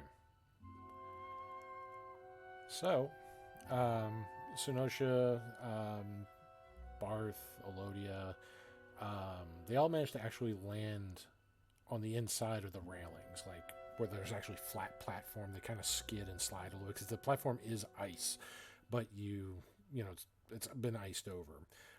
But you do manage to kind of land safely in there. Mordecai, you don't quite make it over the bars for the railing here, and you manage to kind of catch on to the railing. Willow was kind of right behind you, but she kind of fell short on that. So what she has done is she has grabbed onto Mordecai's like feet, like his ankles, and Mordecai is now got the weight of Willow on him as he's dangling for dear life on the other side of the bars. Seeing this, Barth is going to scramble to his feet, and he's going to go over and try to pull them up. Okay, I Try to pull need Mordecai up. I need Mordecai to make an athletics check, and I also need Barth to make a athletics check.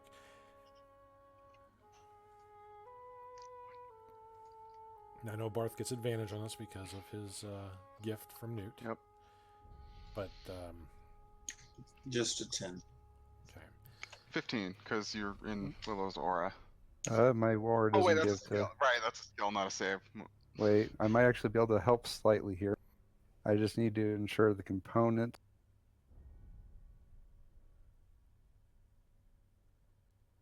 I don't think it'd make a huge difference, but...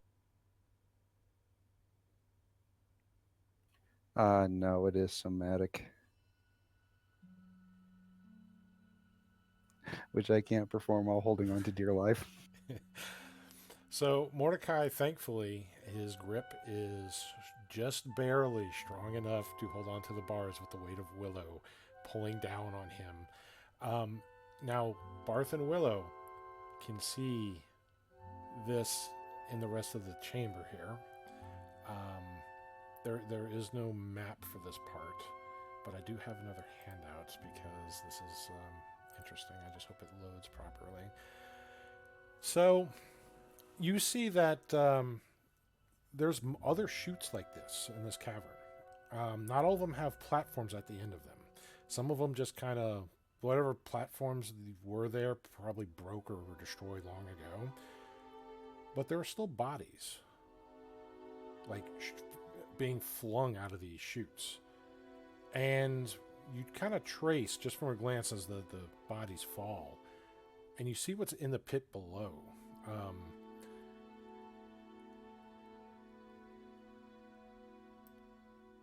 You see a very large skeletal figure at the bottom of this pit, decaying in what looks to be a large body of water. The upper large part of the torso is sticking out of the water, while some of the bodies just kind of land and splash in it.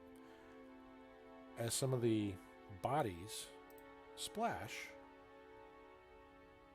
you all hear this noise.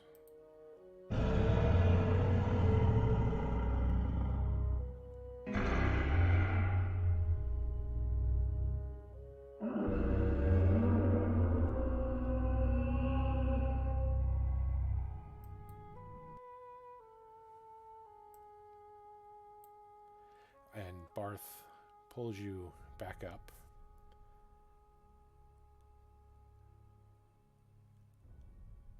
After helping Mordecai and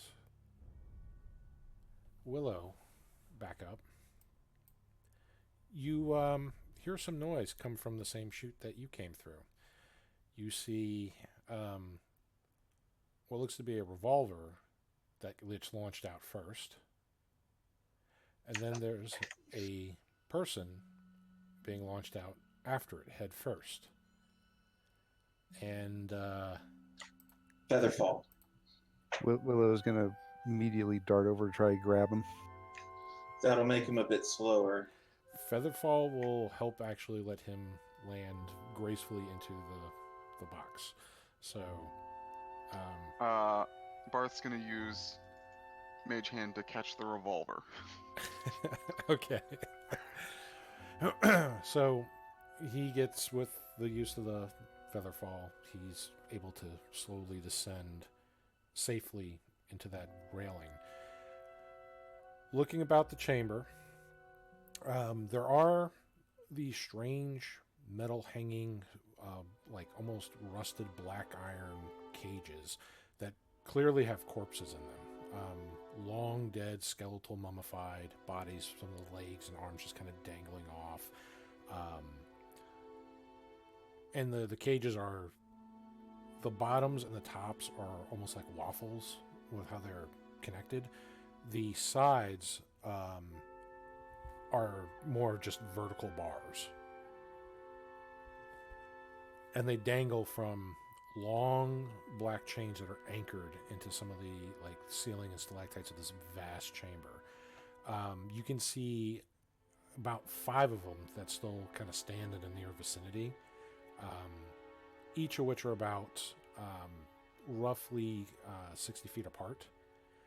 But more importantly, beyond these cages on either side, you see 2 large caverns with a small, like, little ledge and more space beyond the caverns. So whatever this chasm is here, there's 2 clear exits and whatever is lurking in that bottom water as a third, if you really want to go kind of dwell there. But Remy is on the platform safely. As you mage hand his weapon to him, he's thankful, and you see him with a closed box of money. So some of it was not recovered as he was able to close the box, but he does have the box, and he just kind of, his clothes are like smoking from the apparently blast that he received. So that didn't go according to our plans, huh? No, not quite, but well, it seems worked out well enough, I guess. Willow, in complete tears, just slaps him before hugging. And he just kind of hugs her back. Glad you're safe.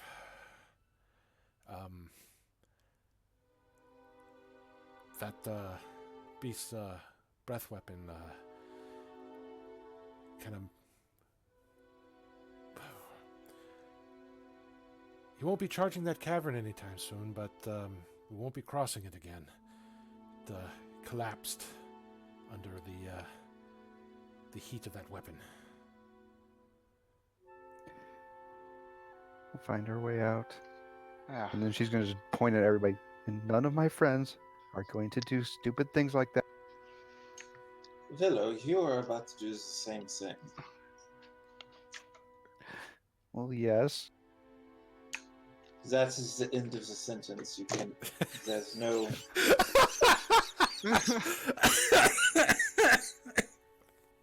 Thank you, Remy. Yeah. Look, when I became a full-time paladin, that came with the territory. Oh my god, that. Oh, sorry, that took me by surprise.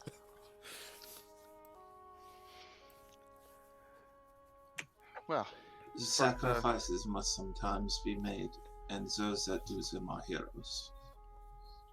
well. Now, again, Willow and Mordecai are the only two that saw the thing, you know, the body down there and all the other little bodies that are kind of raining about the chasm. So how do we get the fuck out of this place? Well, we're not going down. No, There's no. There's a big, like, face thingy monster where bodies are falling. Look, I've never read about any of that in my books before.